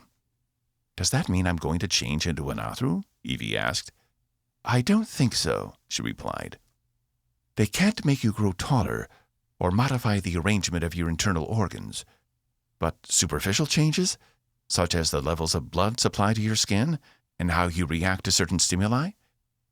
There may be a few small surprises to come. Great, Evie said, turning her back to her. You couldn't have given me a little warning? I wasn't aware of it, Athru said. I didn't, and still don't think it is anything you need to worry about. Nor do I believe it is permanent. Think of it like an allergic reaction. The ship rumbled again, and Evie held on to the closest bulkhead. It lasted a little longer this time, but gradually faded. I don't suppose there's anything you can do about that, Athru asked. When Evie turned back to her, both hands gripped the sides of the chair she was still perched in. I would have already done it, Evie said. I guess we'll both just have to live with a little discomfort for a while. She left her mother alone in her room, furious as she made her way back down the narrow corridor. She had a nagging sensation Athru suspected something like this might happen, and had neglected to tell her. Not that it mattered now. The blockers were in her system, and the ship was already underway. But that didn't mean she couldn't be upset. She barely reached her own room again, planning to lie down for a nap, when the ship shuddered and toss came on over the comm. Got a patrol ship coming in. Don't nobody do nothing. I'll take care of this. Evie jumped up, bolting from her room and back toward the bridge. 16. Sesster stood in front of the display, cursing Cass, his ancestors, and anyone or anything else contributing to the unique set of circumstances that created the man. She cursed the planet he was born on, the parents who'd raised him, and the unfathomable genius who'd permitted him to step off his homeworld into the depths of space, all of which had led up to this moment.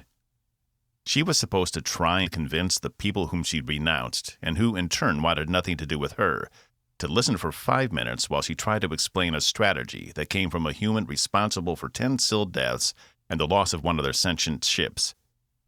Yes, an excellent set of circumstances. She was very optimistic about how this would go. Sesster took a deep breath and tapped the controls in front of her, steeling her resolve. Human? These interruptions are becoming... The Syl on the other side stopped speaking as soon as he realized Cass wasn't the one calling. You. What do you want? Droxel? I need 5 minutes, Sesster said. You do not have it, he replied. Of course, he would be the one to answer.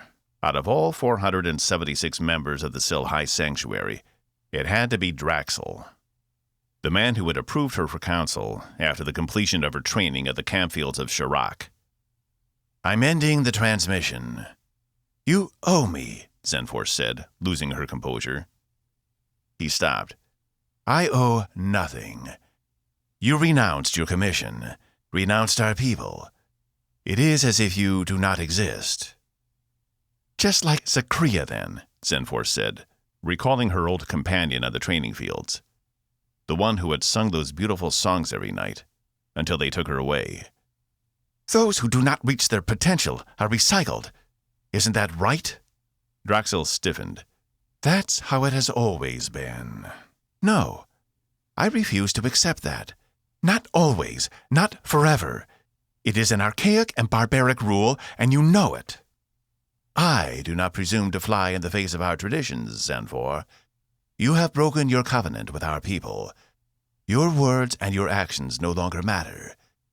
You are lucky the sanctuary did not vote to pursue judgment against you. Though he tried to hide it, Sesster could tell she'd gotten to him. Droxel was one of the most composed Syl she'd ever met, always keeping his emotions in check. But Sakria's mistreatment and subsequent death had been stewing in the back of her mind for years, and this might be the only chance she ever had to confront the person foremost responsible. She wasn't going to waste it. At least, I was not responsible for the execution of Syl who did not meet some ancient standard. Sakria was good at what she did, even if it wasn't what she was bred for. I even heard test scores in the program went down after you decided to have her killed. I did not. Don't try to hide the truth, Droxel. You had her killed, because she wasn't advancing in the console program. You know it, I know it, and the Sanctuary knows it. The difference is, you and I know it was wrong. The Sanctuary has become so apathetic they don't even care anymore. When I stood in front of you with a human, that was the most volatile reaction I'd ever seen. And you know what? It filled my heart with pride to see my people passionate again. She had reached the mandatory age limit. What was I supposed to do? Not fulfill my duty to the Sill? I would be just as, if not more so, guilty as her. She did nothing wrong, Zenfor yelled. She helped others through the program. She was a mentor. Her only crime was not being adept at the job she'd been bred for. And you murdered her for it. Draxel sat back. You have always been too passionate. She was heaving. Zenfor hadn't meant to get that upset, but it had been a long time since she'd spoken of Zakria. The only other people on the ship who knew had been Caspian and Sesster. It comes from my family. You know that better than anyone. Passion isn't a crime. Yet. You realize I am putting myself in jeopardy by even speaking with you at length, Draxel said. I realize. But as I said, you owe me. You owe Zakria. Now sit there and listen. To her astonishment, he motioned for her to continue. It has been brought to my attention any attack against the Athru will be anticipated. We suggest moving the fleet to a less conspicuous location before launching the offensive. His eyes narrowed. Draxel had never served aboard a Sill ship. He'd been a Sanctuary member ever since emerging from his own specialized academy. Zenfor often wondered how it had differed from her own, since Sanctuary members were rare and only 1 or 2 per year were added to the group. But regardless, he had never felt the ship's consciousness with the crew working in tandem. He had no concept of how to understand her position. He could only work in hypotheticals. It's a sound position, Draxel finally said. But without the tactical data from the Horus system, the Sanctuary won't want to take the chance. The longer we wait, the more opportunity we give the Athru to build a defense against us. They aren't stupid. They know something is happening. If a one-time ally cut off relations with the Sill, how would we respond? By setting up blockades along our common border, Draxel replied. He wasn't as stupid as she'd thought. Perhaps he did have some insight into actual battle tactics. Exactly. We propose to circumvent that. While the Athru commit their forces to protecting what was once the Coalition border closest to Sill space, we move the fleet to Sargan territory, move in from there. He shook his head. The Sanctuary will want to wait until the information has returned. Waiting is what got us in this mess, Draxel. Had the Sanctuary acted instead of debated when the threat was first established, I'm not going to participate in conjecture with you, Zenfor. The past is past. We cannot change it. He sighed, glancing off screen. I will speak with the Council, but I will tell them the human Diazol brought this to us. Your name will not come up. Thank you. Just make sure they understand the urgency. Time may be shorter than we realize. Underneath the table, off the screen, Zenfor's fists were clenched tight. She was almost done. There will be a lot of pushback. The new negative mass weapons haven't even been tested against the Athru yet. We still have the interdimensional weapons, and we know those work, she replied. But they are clumsy and unreliable, Draxel said. Not to mention the damage they do to the fabric of space. Which is why we needed the new weapon systems. Do you not consider the destruction of a star an equal, if not more destructive force? He threw a hand up, as if he'd heard enough. I am done with this conversation. I will present the argument. You will hear from the Sanctuary within 4 skirms. And it will be a broadcast message, no more direct contact. If you message here again, I will inform the Sanctuary, and you will be arrested. He cut the comm, and the display went dark. Zenfor stared at it a few moments before collecting herself. It hadn't been perfect, but she'd felt like in some ways Sakria's sacrifice had found retribution. It had at least forced Droxel to listen long enough to consider the operation. But it didn't mean they would be convinced. For that, it might take more than every Sil sacrifice combined. "What kind of patrol ship?" Evie shouted. They had dropped from the undercurrent and were cruising along at sub-light speeds. She saw the answer to her question before Toss could respond. Outside the main window was a large Athru ship to starboard, having come up alongside them. "What are you doing?" Toss yelled. "Get out of sight!" Evie ducked back, stepping down the ladder so she could still hear but not be seen through the windows of the bridge. She had expected the Athru eventually, but not so fast. "Lach macha, yesma en lach," a female voice said over the comms. "Damn through," Toss said. She could hear him tapping controls and levers. "Nobody understands this language around here. Would have thought by now," he trailed off. "Unmarked vessel? Identify and open communication," the same voice, processed this time into universal, said. "This is Medical Transport Cairo," Toss said. "Transporting wounded back to Claxia Prime." "Claxia Prime," the voice said. "Enable visual communication." Evie heard the flicker of the display that would take up the whole main window. "Ingalian, identify yourself." "Rack de Stavis, out of Landox. I got wounded here. You gonna let me pass, or what?" There was silence for a moment. "Explain the Claxian." Toss uttered what sounded to Evie like an annoyance. "I don't know. He booked passage on my ship out of Landox and went into some kind of coma when he got on board. He had a Yax-Inax doctor taking care of him, and she came along. I was just hired to transport him." More silence. Evie listened carefully. "You have 2 Athru on board as well." "Yeah, so?" Toss asked. Evie couldn't believe how cavalier he was being with the Athru. Was it better to act like you weren't afraid at all, rather than feign reverence to them, as Runak had? "I wish to speak with them," the Athru said. "They're in, meditation?"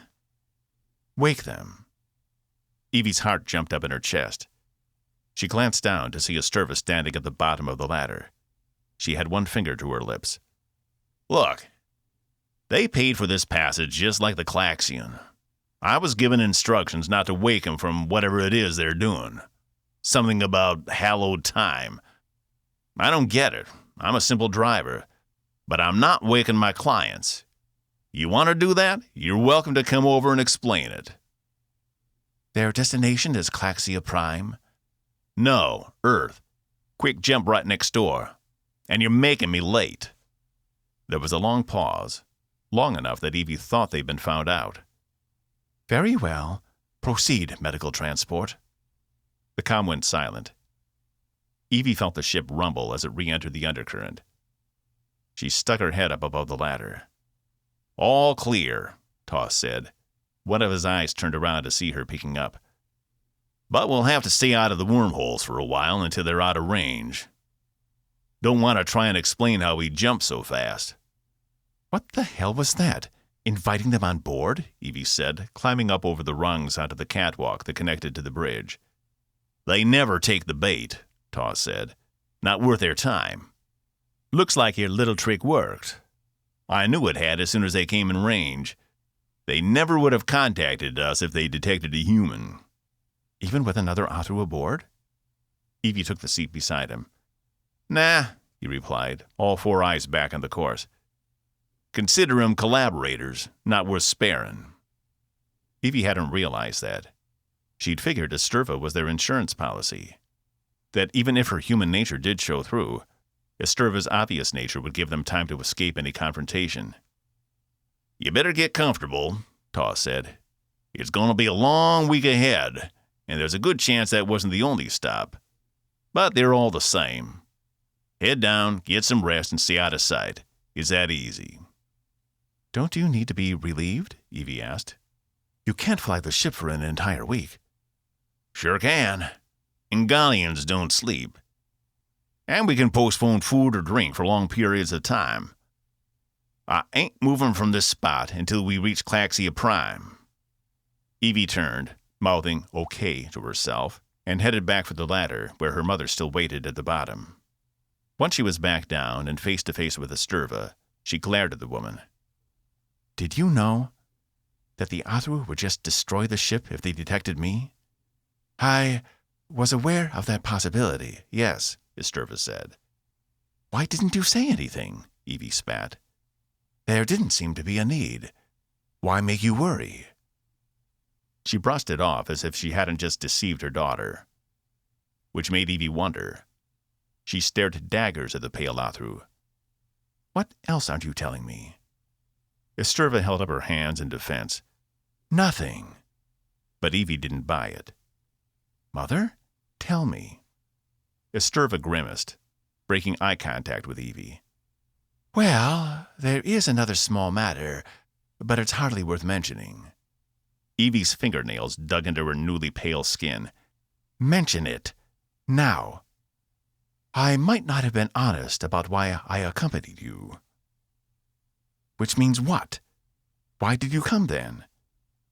Esterva hesitated a moment, tapping her fingers together. In a word, Dulthar. 17. Cass lay flat on his back, with his arm draped over his eyes, despite the fact the room was already dark as night without any of the lights on.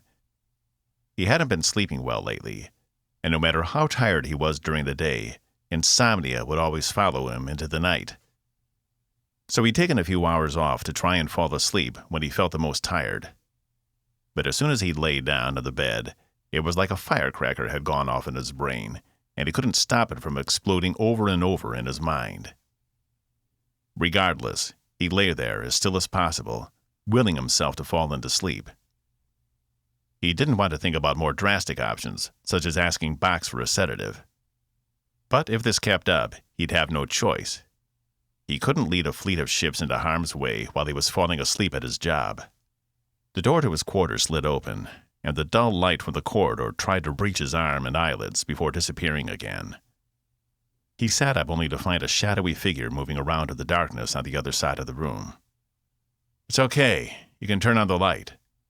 One of the small desk lights in the kitchen went on, revealing Saturina, her uniform half covered in grime. Sorry, I didn't know you'd be in here right now. I thought I might have left a clean uniform top in here. She glanced around, her mouth twisted in disappointment. But I guess I'll have to talk to the quartermaster. Cass rubbed his eyes. What are you doing down there? Ryan and I are taking one of the space wings back apart, trying to figure out what the sill did to them. I'm not flying a ship until I know exactly how it works and what kind of components are in it, she said. Saturina placed her hands on her hips. Shit. I was hoping there was one here. She paused a moment. Are you okay? Why aren't you on the bridge? He waved her off. It's nothing. Saturina shook her head, approaching the bed. That's the tone of voice you use when you're lying, she replied. Then, it's fine. Don't worry about me. I wasn't. You're on duty. I don't need. She sat down beside him on the bed. Is it Rutledge? Cass sighed. I don't know. Maybe. Probably. I just really thought that chapter of my life was over. It's like no matter what I do, I can't get away from the man. His face darkened. I should have just told the sill to destroy his ship. I should have told them who he was. But then we wouldn't have a way into Coalition territory, she replied. I'm not a fan of the man either. I don't like that he's here. I don't like that you have to work with him. I just feel like the same junior officer he pulled out of the ranks to serve with him on the Atlas, Cass replied. It's like no matter what I do, he'll always have this superiority over me. To him, I'm nothing more than an officer gone rogue. Saturina tisked. That's how he wants you to feel. He wants it to seem like he's the better person, because then he has all the power. Don't let him put you in that box. Don't give him permission to determine who you are. Only you can do that. How the hell are you so damn smart? She flashed him a grin. It comes with the territory. You don't stay on a team like Ravenkel's without learning how to defend yourself. Before he knew it, she leaned in and kissed him on the cheek. She stood, holding onto his shoulder for a moment. Just be careful around him. I don't trust his motives. Cass shook his head. Neither do I. But he's coming aboard again shortly, in anticipation of the Sil agreeing to move the fleet. He placed his hand on top of hers. Then you make sure you keep a sharp eye on him at all times. Already arranged. Cass had spoken with Reege, who had agreed to keep a security detail on Rutledge while he was aboard. Okay, I gotta head back. We need to know what's in these space wings if we're going to depart soon. She tried to pull away, and Cass held on, guiding her arm down until her face was level with his. He pressed his lips to hers. Thanks for the advice. She grinned. Anytime. Keep this up and maybe I'll apply for ship's counselor. He arched an eyebrow, and she laughed. Nope, not in a million years. Can't give up piloting. I don't blame you, he replied, thinking back to when he'd been grounded or in jail. Both had been terrible. Cass let go of her hand, and she gave him a wink before leaving. Cass laid back on the bed again, except Saturina had left the desk light on, which threw shadows on the ceiling beside the window. He took a deep breath, trying to focus his mind. He needed to take his emotions out of this. Why was it every time he was around Rutledge, his logic centers just went haywire? If it was anyone else, he'd be able to make an easy, rational decision. But with Rutledge, it was always different. Always harder. He hated that. He was about to get up and turn off the light when his comm chirped. Captain? Zen? Did you hear back? What's going on? We need to talk, Senfor replied. They want to do what? Cass asked, leaning over the conference table. Senfor stood at the other end, while Zal, Talia, Hank, and Samaya sat in various chairs around the table itself. Frustration crossed Zenfor's face. Why must I explain the same circumstances over and over? It isn't as if it will change them, she sighed. The Sil have only agreed to move half the fleet. They feel leaving Thessalia unprotected at a time when we might be vulnerable is too large of a risk. Cass did the mental calculation. That would leave them with less than 400 ships. Granted, they were 400 Sil warships, but still. He needed the entire fleet. Is there no way to negotiate with them? I was told not to contact the Sanctuary again, she replied. So, no. Cass glanced to Talia. Half the fleet is still a significant number, she said.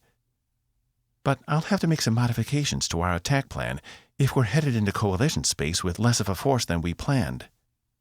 What are they going to do with the rest of them? Leave them in orbit around the planet? Hank asked. I wasn't given that information, Senfor replied, crossing her arms. Hank turned to Cass. Is it better to split the force like this? If they outnumber us in there, this battle could be over real quick. Don't worry, Cass replied. We'll still wait for Evie's report before we head in. But my concern is time. It's going to take us at least a week at full speed to get over to Sargant territory without going straight through coalition space and possibly alerting them to what we're doing. If we leave half the fleet here and Evie comes back telling us they're vulnerable, it's going to take another week to get the other half of the fleet in place before we can attack. I don't want to leave something like this up to chance. He turned back to Zenfor. What are the odds the Athru actually break through Sil space and reach Thessalia with any kind of credible threat? Low, but possible, she replied. So they're just digging us around, Samaya said. Zenfor bristled. They don't like the fact that Evelyn is the only one to exhibit their desired traits. It limits their trust in you. They prefer the rest of you begin to advance as well, or at least show steps in that direction. And without her in front of them, they're less inclined to act. Cass put his head in his hands and rubbed his eyes. His comm chirped. Sir? Go ahead, River. Incoming transmission from the Hiawatha, sir. Mr. Rutledge would like to speak to you. He sounds upset. Cass glanced up. How did you hear back from the sanctuary? Cass asked Senfor. It was a broad transmission to the fleet itself, she replied. Christ. Rutledge had received the transmission as well, then. Which meant he already knew, and was probably pissed. River? Transfer it through to here. Aye. The 3D display in the middle of the table lit up with Rutledge's image. Rabot. What is the meaning behind that transmission? Only half the fleet? Calm down, Daniel. We're discussing it now, Cass said. I don't want you to discuss it. I want you to fix it, the man said. Cass took a deep breath. Unless you've forgotten, you're not in charge here. This is what the Sill are willing to do. Neither I nor anyone else on my ship can convince them otherwise. Unless we'd like to put the whole operation into jeopardy. Am I clear? He crossed his arms, a move Cass knew to mean he was preparing to argue. It was that stubborn streak in him. Very clear, Mr. Rabot. He let the accusation hang there for a moment. When can we depart? Cass looked up at Senfor. She made a motion that signaled the fleet would be ready to leave when he was. As soon as we transfer you over, the Hiawatha won't be able to keep up. Fine, Rutledge said. I'll leave her here with the other half. He ended the transmission. Child, Cass said under his breath. He didn't care if Rutledge was pissed off or not. In fact, he kind of preferred it. It was better than that smarmy superiority complex he liked to walk around with.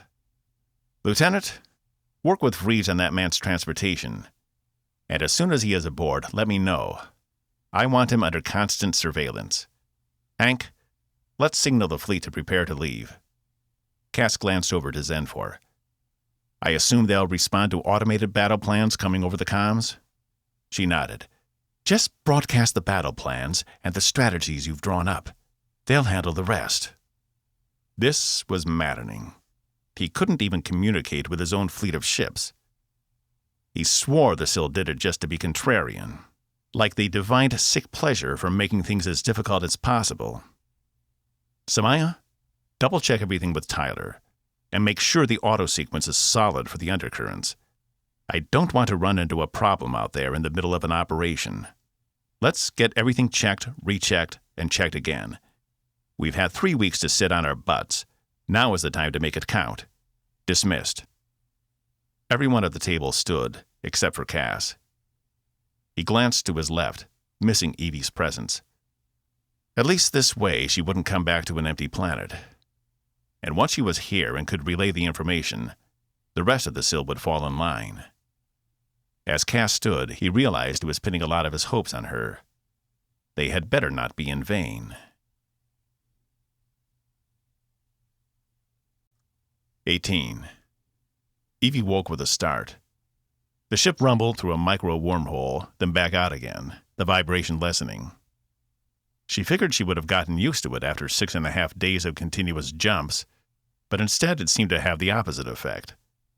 She'd come to dread every time they did a jump, even subconsciously training herself to wake just before them and hold on to something, though it did little good. She didn't know why it was grating on her so much, but it had become like a high-pitched noise that was ever present in the back of her mind. She couldn't wait to get off this ship, and she had no idea how she was supposed to make the trip back. She wondered if Zax could put her under, maybe keep her from experiencing the continuous stress of dealing with these. The ship lurched again, and the vibration started, then lessened. 2 in a row. They must be getting close. Evie rubbed her eyes and swung her legs off the short bed. Because of the cramped quarters, she hadn't been able to stretch out in the bed, instead having to keep her knees bent in order to lay completely flat. If she didn't know better, she would say the crew quarters were built by the Val. She didn't know how her mother was faring, considering she was a good deal taller than Evie. And at the moment, she didn't care. The woman had straight-out lied about her intentions on this trip, and if Evie could help it, she wasn't going to speak to her again until after they were off this core-forsaken ship and she could clear her head. She should have known from the start something was off about Esterva wanting to come along, considering the woman had built her life on lies. She'd just hoped as her daughter they'd moved past that. Apparently not. Evie stood and stretched as much as she could in the small space, her back popping in places she'd never felt before. As had become customary every time she woke, she performed a quick physical inspection of her body to make sure she hadn't grown another pair of ears in the middle of the night. So far, the changes had been limited to the color of her skin. She thought her face looked tighter, but it was difficult to tell and could have just been a trick of the light. Most importantly, she didn't feel any different. She didn't feel like she was changing in any meaningful way, and that was something to be thankful for. The gray skin had taken some getting used to, but Esterva had said it would return to its normal color once they removed the bioblockers. But then again, she lied about everything else. She might be lying about them as well. Slipping on her civilian clothes, Evie pulled her hair back and tucked it into a neat bun. She'd done away with the long ponytail over the shoulder for the trip, as she didn't want to draw any attention to her human-like appearance. And since Athru had no hair, it was best if she kept it pulled back and out of sight, just in case. They'd been stopped 4 more times, and true to what Toss said, each one had been a near-carbon copy of the last. The script from the Athru might have varied by a few words, but the meaning behind it was clear. And Toss, cool as ever, played it nonchalant and easy. He said the number of stops was up, but that was probably because they kept detecting Sesster and were curious, since there weren't supposed to be any Claxians off-world. Evie didn't care. As long as he kept doing what he was doing and got them there as quickly as possible was all that mattered. She made her way down the narrow corridor into the larger space of the ship, where Sesster lay. Zax, ever present, was asleep beside him. She'd barely moved the entire trip, electing to stay by his side in the event something went wrong. Evie, on occasion, would try and reach out with her mind, but found nothing there to grab onto. She could only pray they weren't too late. "Morning," she whispered, as Zax stirred, probably in response to her presence in the room. "Is it?" Zax asked, blinking all 6 eyes in succession and checking one of her instruments for the time. "Where are we?" "I was just about to check," Evie said. "Want anything to eat?" Zax shook her head. "I'll grab something later. Thank you, though." Evie patted her shoulder as she walked past. "Back in a second." She continued on down the other side of the ship, past the stores and over to the ladder which led to the bridge. Taking it 2 at a time gave her another opportunity to stretch, which she relished. Something else deep inside popped when she hoisted her leg up 3 rungs. "Too much," her inner voice said. As she climbed over the edge to speak with Toss, she stopped short. Her mother sat in the other main seat, engaged in conversation with Toss. "Not worth the cassope. I'd much rather try the Harmonious Halls near Grum." Toss scoffed. "That place is a hole. You want real entertainment? Head to the Elongorium. They got shows that'll blow your mind. There's these windwalkers that can—" "Ahem," Evie said, standing at the end of the catwalk. Esterva turned to her. "Evelyn, good morning." She produced a small smile, but kept it under control. Evie hadn't made it a secret her mother was on her shit list. "Coffee?" "No," Evie replied, walking over to one of the control stations on the small bridge. "How close are we?" "Not far. I was just about to calm you. We should be getting data from Horus any minute now," Toss said. "My ass. You would have just let me sleep until we reached Claxia Prime." Toss had been consistent about one thing. He was in this for Toss. He didn't really concern himself with what anyone else on the ship wanted or needed. If it didn't affect him, he was unlikely to do it. Typical Sargan scum, in Evie's opinion. She would be happy when this mission was over, and she could get back to life on Tempest. "Sleep well?" Esterva asked. Evie harumphed. Same questions, different morning. Esterva seemed to get the hint, as she didn't say anything else. Evie pulled up the astrometric data on their location. They were close. Another wormhole jump or 2, and he would be there in less than 30 minutes. They'd just passed Alpha Onias and were coming up on Jurest. Horus would be next. "Are we getting any data from the intersystems yet?" she asked. "Anything on their capabilities?" "So far, nothing but patrol ships," Toss replied. "If they're fortified, it isn't this far out." "Can we see Earth yet?" It had been years since she'd been this close. Even though she'd grown up on Sisk, her father had always talked about Earth like it was this utopia paradise, having grown up there himself. And when she'd finally arrived to go to the academy, she'd found he'd been right. It was magnificent. She'd almost taken an assignment at Coalition Central as soon as she'd graduated, but had declined, as it never would have led to a command position. As beautiful and welcoming as the planet was, she didn't want to sacrifice her future for it.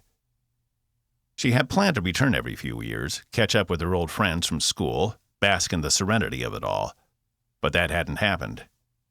Evie had been too focused on her career, and eventually had lost touch with most everyone she'd graduated with. She figured there was always time for that kind of stuff later. "Hang on, one more jump," Toss said. The ship vibrated, and the green glow of the undercurrent flashed to bright white. Evie closed her eyes and held on to the closest railing. When it was over, they were back in the regular undercurrent. "Best not to raise any suspicions this close," he said. "We'll be going the rest of the way slow, but we're close enough to pull data now." Evie tapped the controls, focusing the long-range scanners on the Horus system.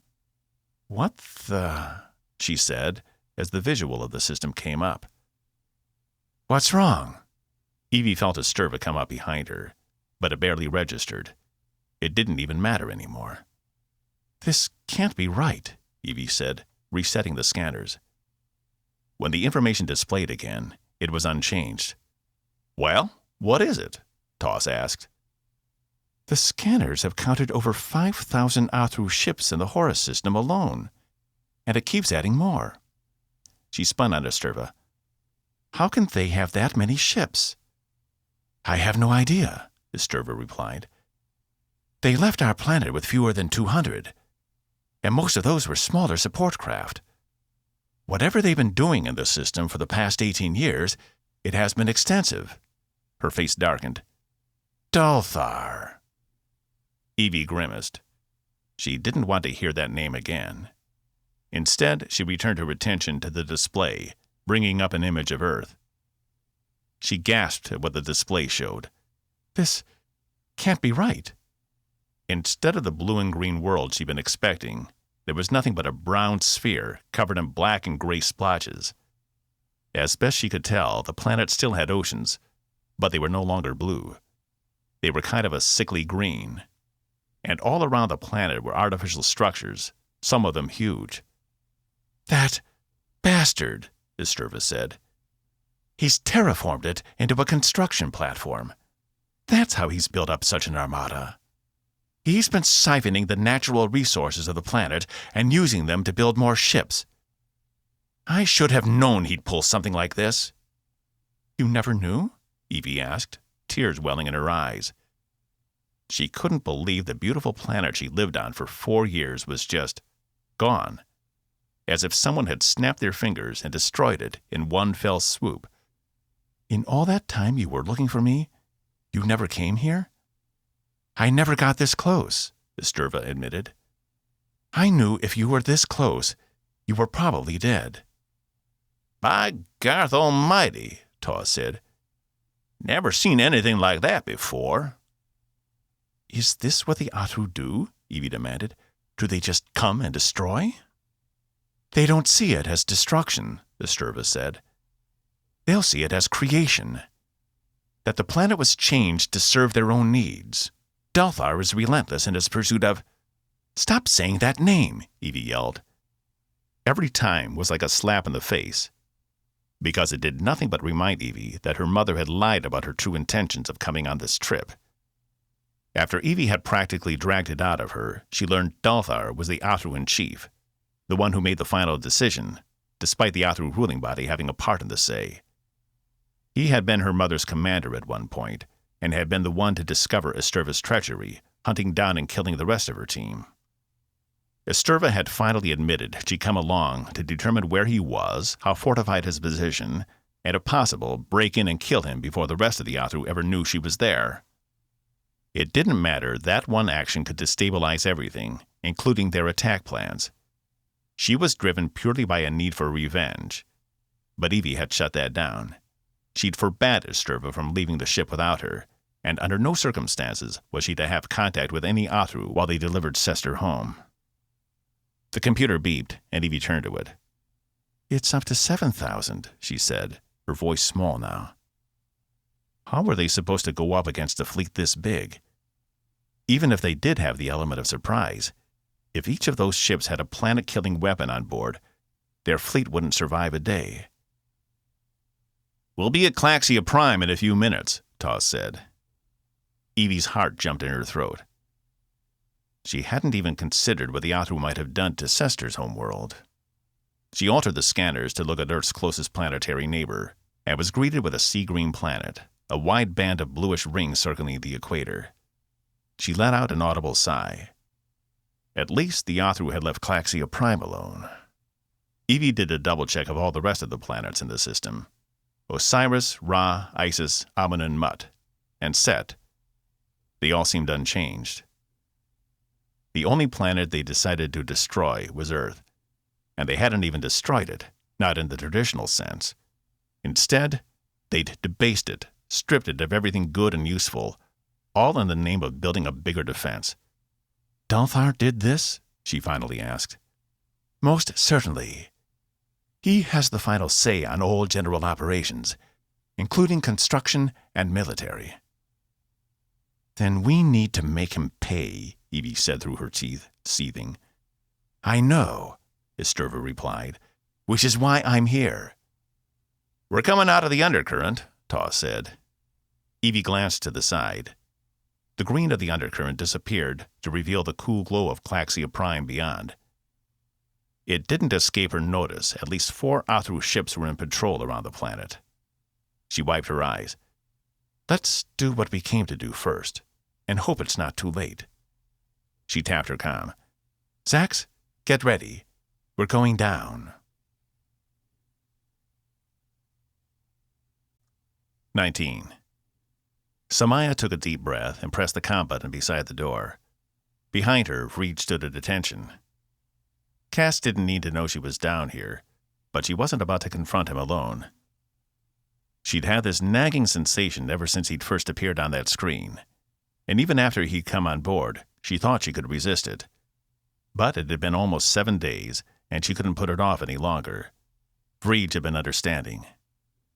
Despite the fact he was close to 80, somehow Rutledge seemed younger now, stronger in some way. She couldn't understand how, as she already felt the weight of time on her own body, despite being nearly 20 years his junior. Maybe it was that hit from Zenfor that really drove it home. The loss of the eye, that had been unfortunate, but something like that could happen at any age. But being battered around like a piece of raw meat had given her a new perspective on just what her body was capable of these days. And if Rutledge decided to try something, she wasn't confident she could stop him in time. But that blade on Reed's back could do it. The door slid open to reveal the large man, still clad in his uniform for the Hiawatha, with one glaring difference. There was a Coalition captain's emblem on his chest, shiny and new. "Commander," Rutledge said, surprise in his voice. "I didn't expect a visit from you." "Life is full of surprises. I didn't expect to see you alive again," she replied. "Does that mean you're glad to see me?" he asked.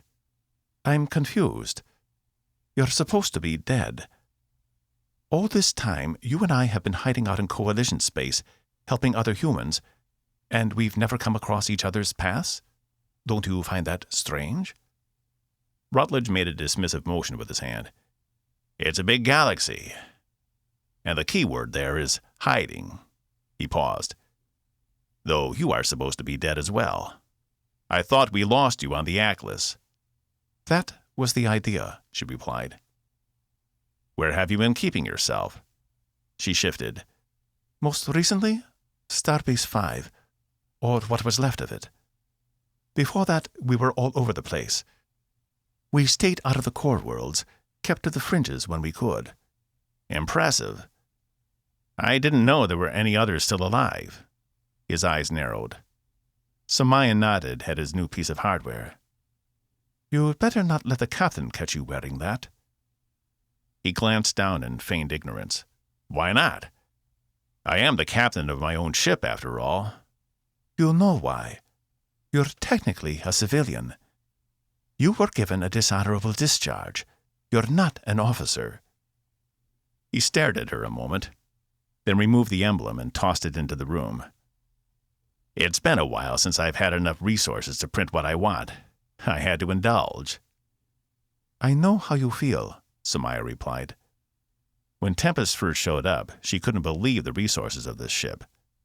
But in the following weeks, she'd come to take it for granted, without even realizing it. What can I do for you, Commander? Rutledge asked. She took a deep breath. Coming here, standing in front of this man she'd once seen as a mentor and a leader, Samaya found it harder to begin than she'd anticipated. Was she still concerned with his opinion of her? I thought you should know we're close to Sargan territory. A few more hours until our destination. The fleet had spent the last 7 days micro-jumping through the undercurrents without incident. Samaya wasn't even sure the Athru could detect them during micro-jumps. Thank you for telling me. Rabot is keeping me sequestered. I don't know if he thinks I'm a threat to his authority or what, but it's a tight leash. Are you? She asked. If he finds he can't deal with the pressure, I'm always here to help. He glanced over to Vreege. Where are we stopping? Close to Devil's Gate. There's not a lot of traffic in that area anymore. Anything close to the Coalition border has been abandoned. Cass had initially had reservations about this area, but scans had shown it was a good location. Close to Coalition space, but in neutral territory, but also devoid of a lot of traffic. Back when Samaya had left the Atlas, she'd navigated this area, bartering her and John through to stay off the Coalition's radar until they could get further away. It was strange being back. Starbase 8, or what was left of it, was less than a day away. She had a strong desire to go find it, see what had become of her old stomping grounds. But that meant entering Coalition space. And even with their dampener installed, it was too big of a risk. But it did bring up something she'd had a hard time getting off her mind. And it gave her an excuse not to get to the real reason why she was here. How did you do it? His face crinkled. What? How did you make it off 8 alive?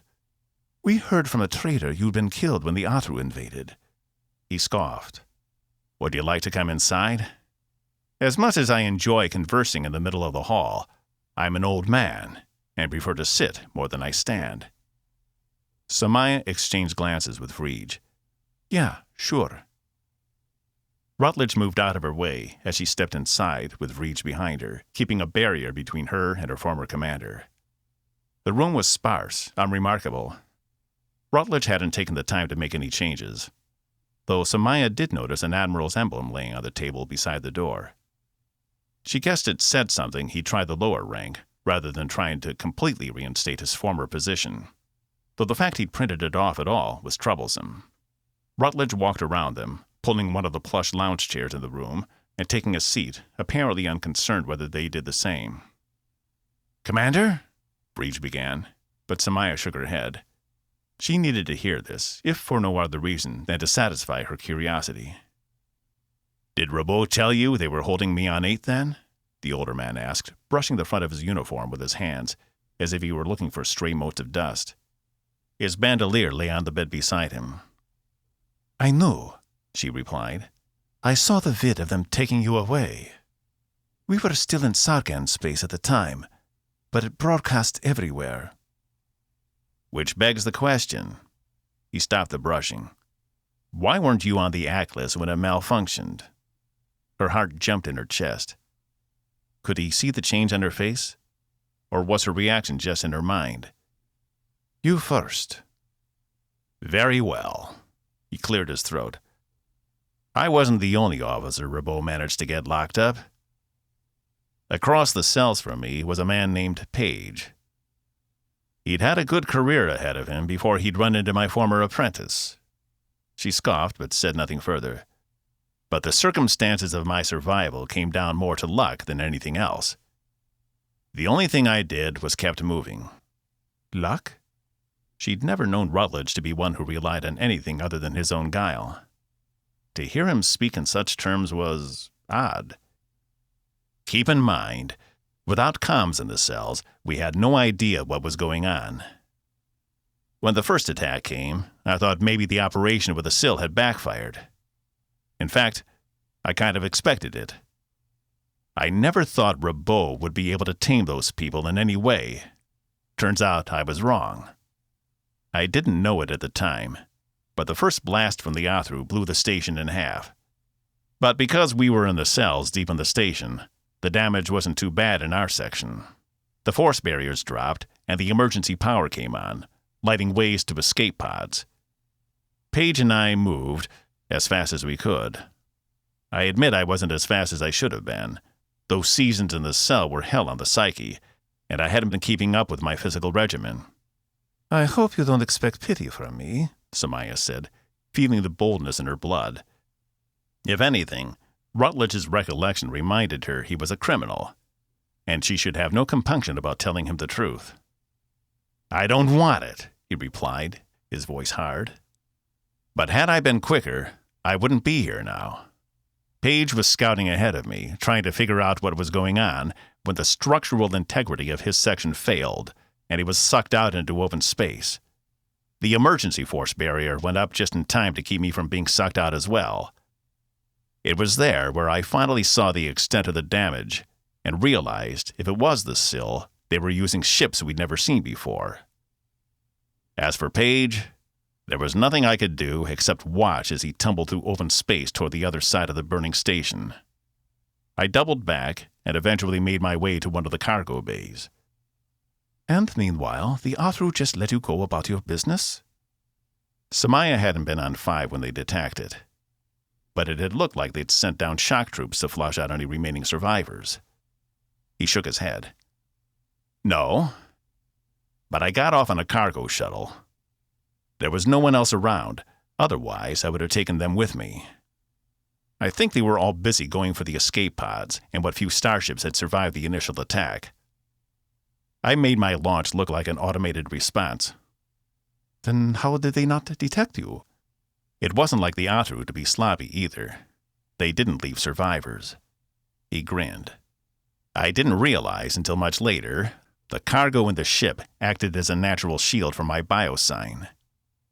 Janus emits a kind of radiation that obscures life signs. She knew. It was one of the key components to the dampener they've been using for years against the Athru. She'd heard about it from a friendly Untuburu before things had gotten really bad, and they'd managed to build a dampener which had probably saved them more times than she'd been willing to admit.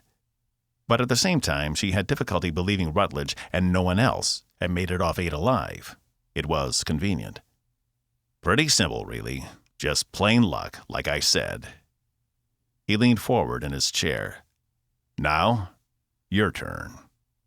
Samaya shot another glance at Reg, who remained stoic, but also looked ready if the occasion rose, which it might. Rutledge had always had something of a temper, which he managed to keep down for the most part. But she'd also seen him at his most vulnerable. And in those moments, his true self had emerged. Fine. You deserve to know. It was me. He didn't react. What was you? I sabotaged the SIL weapon on board the Atlas. Me and John. We made it so it would backfire on anyone that used it. He stared at her a moment, and she could almost see the gears in his head spinning, putting it all together. Cass, the court-martial, Soon's promotion, the new assignment, and eventually the Atlas coming back successful in her mission. You, he growled. I knew you weren't that incompetent. But as you didn't leave anyone left alive on that ship, I had no choice but to determine it was a malfunction or improper understanding of the technology. I understood it just fine, she replied. And I tried to tell them. I tried to tell Soon before we left the ship. I begged her not to use it. But she was adamant. She had to impress you. She had to succeed where Cass failed. You never should have betrayed him like that." Rutledge stood and stepped toward her. She felt Reach come around to her side, his presence protective. Rutledge stopped where he was. "You realize, if you'd followed your orders, none of this would have ever happened?" Heat rose in her cheeks. "Nor would it, had you listened to your first officer. You don't save the Coalition by violating one of its most basic tenets. This is as much your fault as it is mine." Rutledge stared her down. "I should have known you and your husband were too close to Rabot. But when you didn't say anything at the court-martial, I figured I was in the clear. Little did I know you were plotting behind my back." "You always said it was important to trust your crewmates, that we were each other's backbone, and if we didn't have the trust of our crew, we didn't have anything. When you turned on Cass, you broke that trust. You fractured us." "I have to say, Commander, you've surprised me. I didn't suspect you at all. I thought you were dust along with the rest of them." In another context, it could have been a compliment, but the vitriol coming across in his voice made it anything but. "Is that what you really needed, then? To clear your conscience?" "At least I have one to clear," she shot back. "Then I suggest you leave." He stared at both her and Vreeds, the glare from his artificial eye unescapable. Heart thrumming in her chest, Samaya turned and left, with Reach close behind. Once the doors were closed behind them, she let out a long sigh and leaned up against the closest wall. "Are you all right?" Vreeds asked. She took a few deep breaths. She'd done it. She'd faced the man head-on and come through the other side. "I think I will be. In time." 20. As the ship descended through the atmosphere, it occasionally caught gusts of strong winds which would temporarily cause it to stall and hover a moment before continuing on its path to the planet's surface.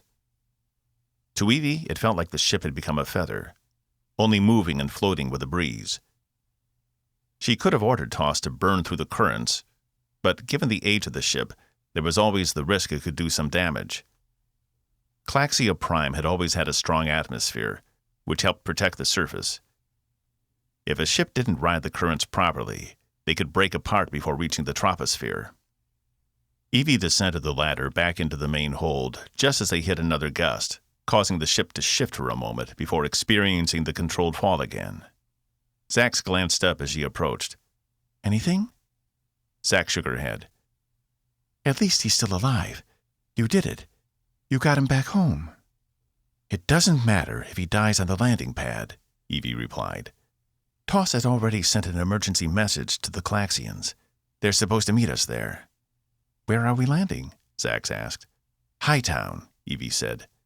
There was no sense in not getting Sesster immediate help, and there was no better place to do that than the planet's capital city. The ship shuddered again, and Evie gritted her teeth. Being on board this ship was doing nothing for her patience. She needed off. "Landing now," Toss called from above them, ignoring the use of the comms. "Okay," Evie said. "Let's get him prepped." She placed her hand on Sesster, hoping to feel something, but still there was nothing. She'd thought perhaps Sesster might have felt the close proximity of his home planet, but there was no such luck yet. Zax gathered her equipment, disconnecting the monitoring devices from Sester's body. Evie felt the ship touch down on something solid, and silently thanked Core for small miracles as Toss began the shutdown procedures. She ran over to the main hold door, checking the pressurization and then sliding it open. She was greeted with a blistering cold blast of wind, and she bristled. She'd heard it was cold on Claxia Prime, but she hadn't really thought to expect it. "He's ready," Zax said, stepping out of the way. "Do you need help?" Esterva asked. She'd appeared from the crew quarters where she'd retreated shortly after they'd arrived at Claxia Prime. "I can manage," Evie replied, stepping over to Sesster. Perhaps it wasn't quite dignified, but rolling him out was the easiest way to move him. She could probably pick him up if she had to, but his form was so massive and cumbersome, it didn't make sense to carry him. But before she could even begin, a notion tickled her brain. Please step away. We can do that. Thank you for returning. Evie turned to see 3 Klaxians approaching, cartwheeling toward them on the pad. She was so struck by the image, she froze in place. 2 of the Klaxians were about the same size as Sesster, but the third was a good deal larger. She hadn't realized they all weren't similar in size like most humanoid species. We will take him, a voice said in her mind. It was a voice very much like Sester's, smooth and gentle, but it had an air of authority to it. What happened? Asked another voice. She wasn't sure which voice was coming from which Klaxian. The 3 of them reached the ship and stopped.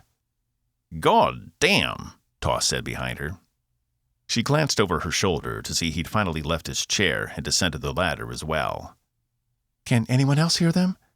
Or is it just me? She asked. Looking around, the indication seemed to be the Klaxians were speaking to her alone. Zax, can you tell them what's happened? Zax stepped forward as the 3 Klaxians halted in front of the shuttle. One of the smaller of the 2 reached in, wrapping its long arms around Sesster and lifting him up and out of the hold of the ship like he was a piece of cargo. We weren't there when whatever it is happened, but from what I can tell, he's gone into some kind of coma or shocked state, and he's deteriorating. How long? About 10 years, Evie said. Standard Coalition time. Do not speak of the Coalition here, the different voice said. Please, come with us. Evie stepped into the brisk clean air and was struck by the beauty beyond the landing pad that had been obscured while she was in the shuttle. The sky was a bright sea green, full of wispy clouds which staggered down until they reached the snow-capped peaks of mountains in the distance, their hue a bluish-gray. Beyond the clouds hung 3 of Klaxia Prime's moons, each nothing but a white plate against the sky. The landing pad itself sat on the edge of a precipice, under which water flowed and cascaded down a 200-meter waterfall into the dense lush forest below. Before them was the gleaming city of Hightown, its bright steel spires rising out of the city itself, each at least 150 floors high. Some ended in points. Others seemed upside down, as they were wider at the top than at the bottom. And all of them were peppered with small dots of light indicating windows. Below, the rest of the city stood in small blocks over a wide open space, ornate bridges spanning the shallow rivers running between the buildings or squares. The second smaller Klaxian helped the first to lift Sesster onto what looked to Evie like a gurney, with the exception that it had a divot in the middle to hold Sester's rolled-up form. Tell us, one of them said. We must know how this occurred. Is no one else hearing them? Evie asked. Esterva and Zax stood beside her, watching them load Sesster on the gurney, while Toss stayed back of the ship. Evie noticed Esterva glancing around, her eyes sharp. She was keeping a lookout for any Athru, which Evie hadn't even considered when she'd walked out of the ship. She'd been too concerned with Sesster. She shied back, heading for the ship again. Do not worry. There are no Athru here, one of the Klaxians said. Evie glanced up to see the largest of the 3 standing before them, his large form blocking out the sun. She could tell he was a he by the way his voice sounded in her own head. Evie reached out and took Esterva's hand. He says we're safe. They're not here. She nodded, but didn't relinquish her suspicious look. We think Sesster went into shock after seeing what happened to the Coalition. He just folded in on himself. We were away. We didn't see it happen. You left him alone? No, he was with others on the ship. But only one of them was with him when it happened. She couldn't come. She's a Sill, Evie said before he asked. The other 2 Klaxians rolled away beside the gurney as it hovered off down the pad's connecting ramp. Hey, wait, Evie said. Come along, the Klaxian said. I am Rest, duly elected leader in Hightown. Is he going to be okay? Zax asked. We don't know. Had he been here among the company of others, we could have prevented this. Many of our people experienced the same reaction at the time of the changing. But since it has been so long, I cannot say. Rest began to cartwheel behind the others. Evie relayed the message. Now she knew how Tyler felt all the time, as she and the others jogged to keep up with the Klaxians. She'd never seen a Klaxian move outside before, and only now did she comprehend just how claustrophobic that must have been for Sesster, squeezed into that tiny room, despite the fact it was plenty large for the rest of the crew. For him, Tempest must have seemed much more like a prison than an assignment. But out here, Rest and the other Klaxians moved with a simplified grace. It was like watching a dance. "What are they going to do?" Zax asked, breathing hard as she tried to keep up. "I don't know. Help them, I hope." Evie glanced back at her mother, who moved swiftly, her gaze still darting all over the area. "Mom?" "Just making sure," she replied, turning to Evie. "I can't help but think this planet looks a lot like one of your father's paintings." Now that she thought about it, Evie knew exactly which one she was talking about. Her father might have visited Klaxia Prime at some time in his career, so it made sense in the cobwebs of his mind while he tried to prevent himself from going crazy. He'd painted something very similar. It was a beautiful, peaceful world, and for a moment, Evie could understand why the Klaxians never fought invaders off to defend it. They were too afraid of destroying Paradise to save it. And thus, their solution was to always let it go, with the knowledge that nothing lasts forever, and any occupation of their world would eventually die out. It was an interesting philosophy, but it was one Evie couldn't ascribe to. After everything the Athru had done, she wasn't going to let them off so easily.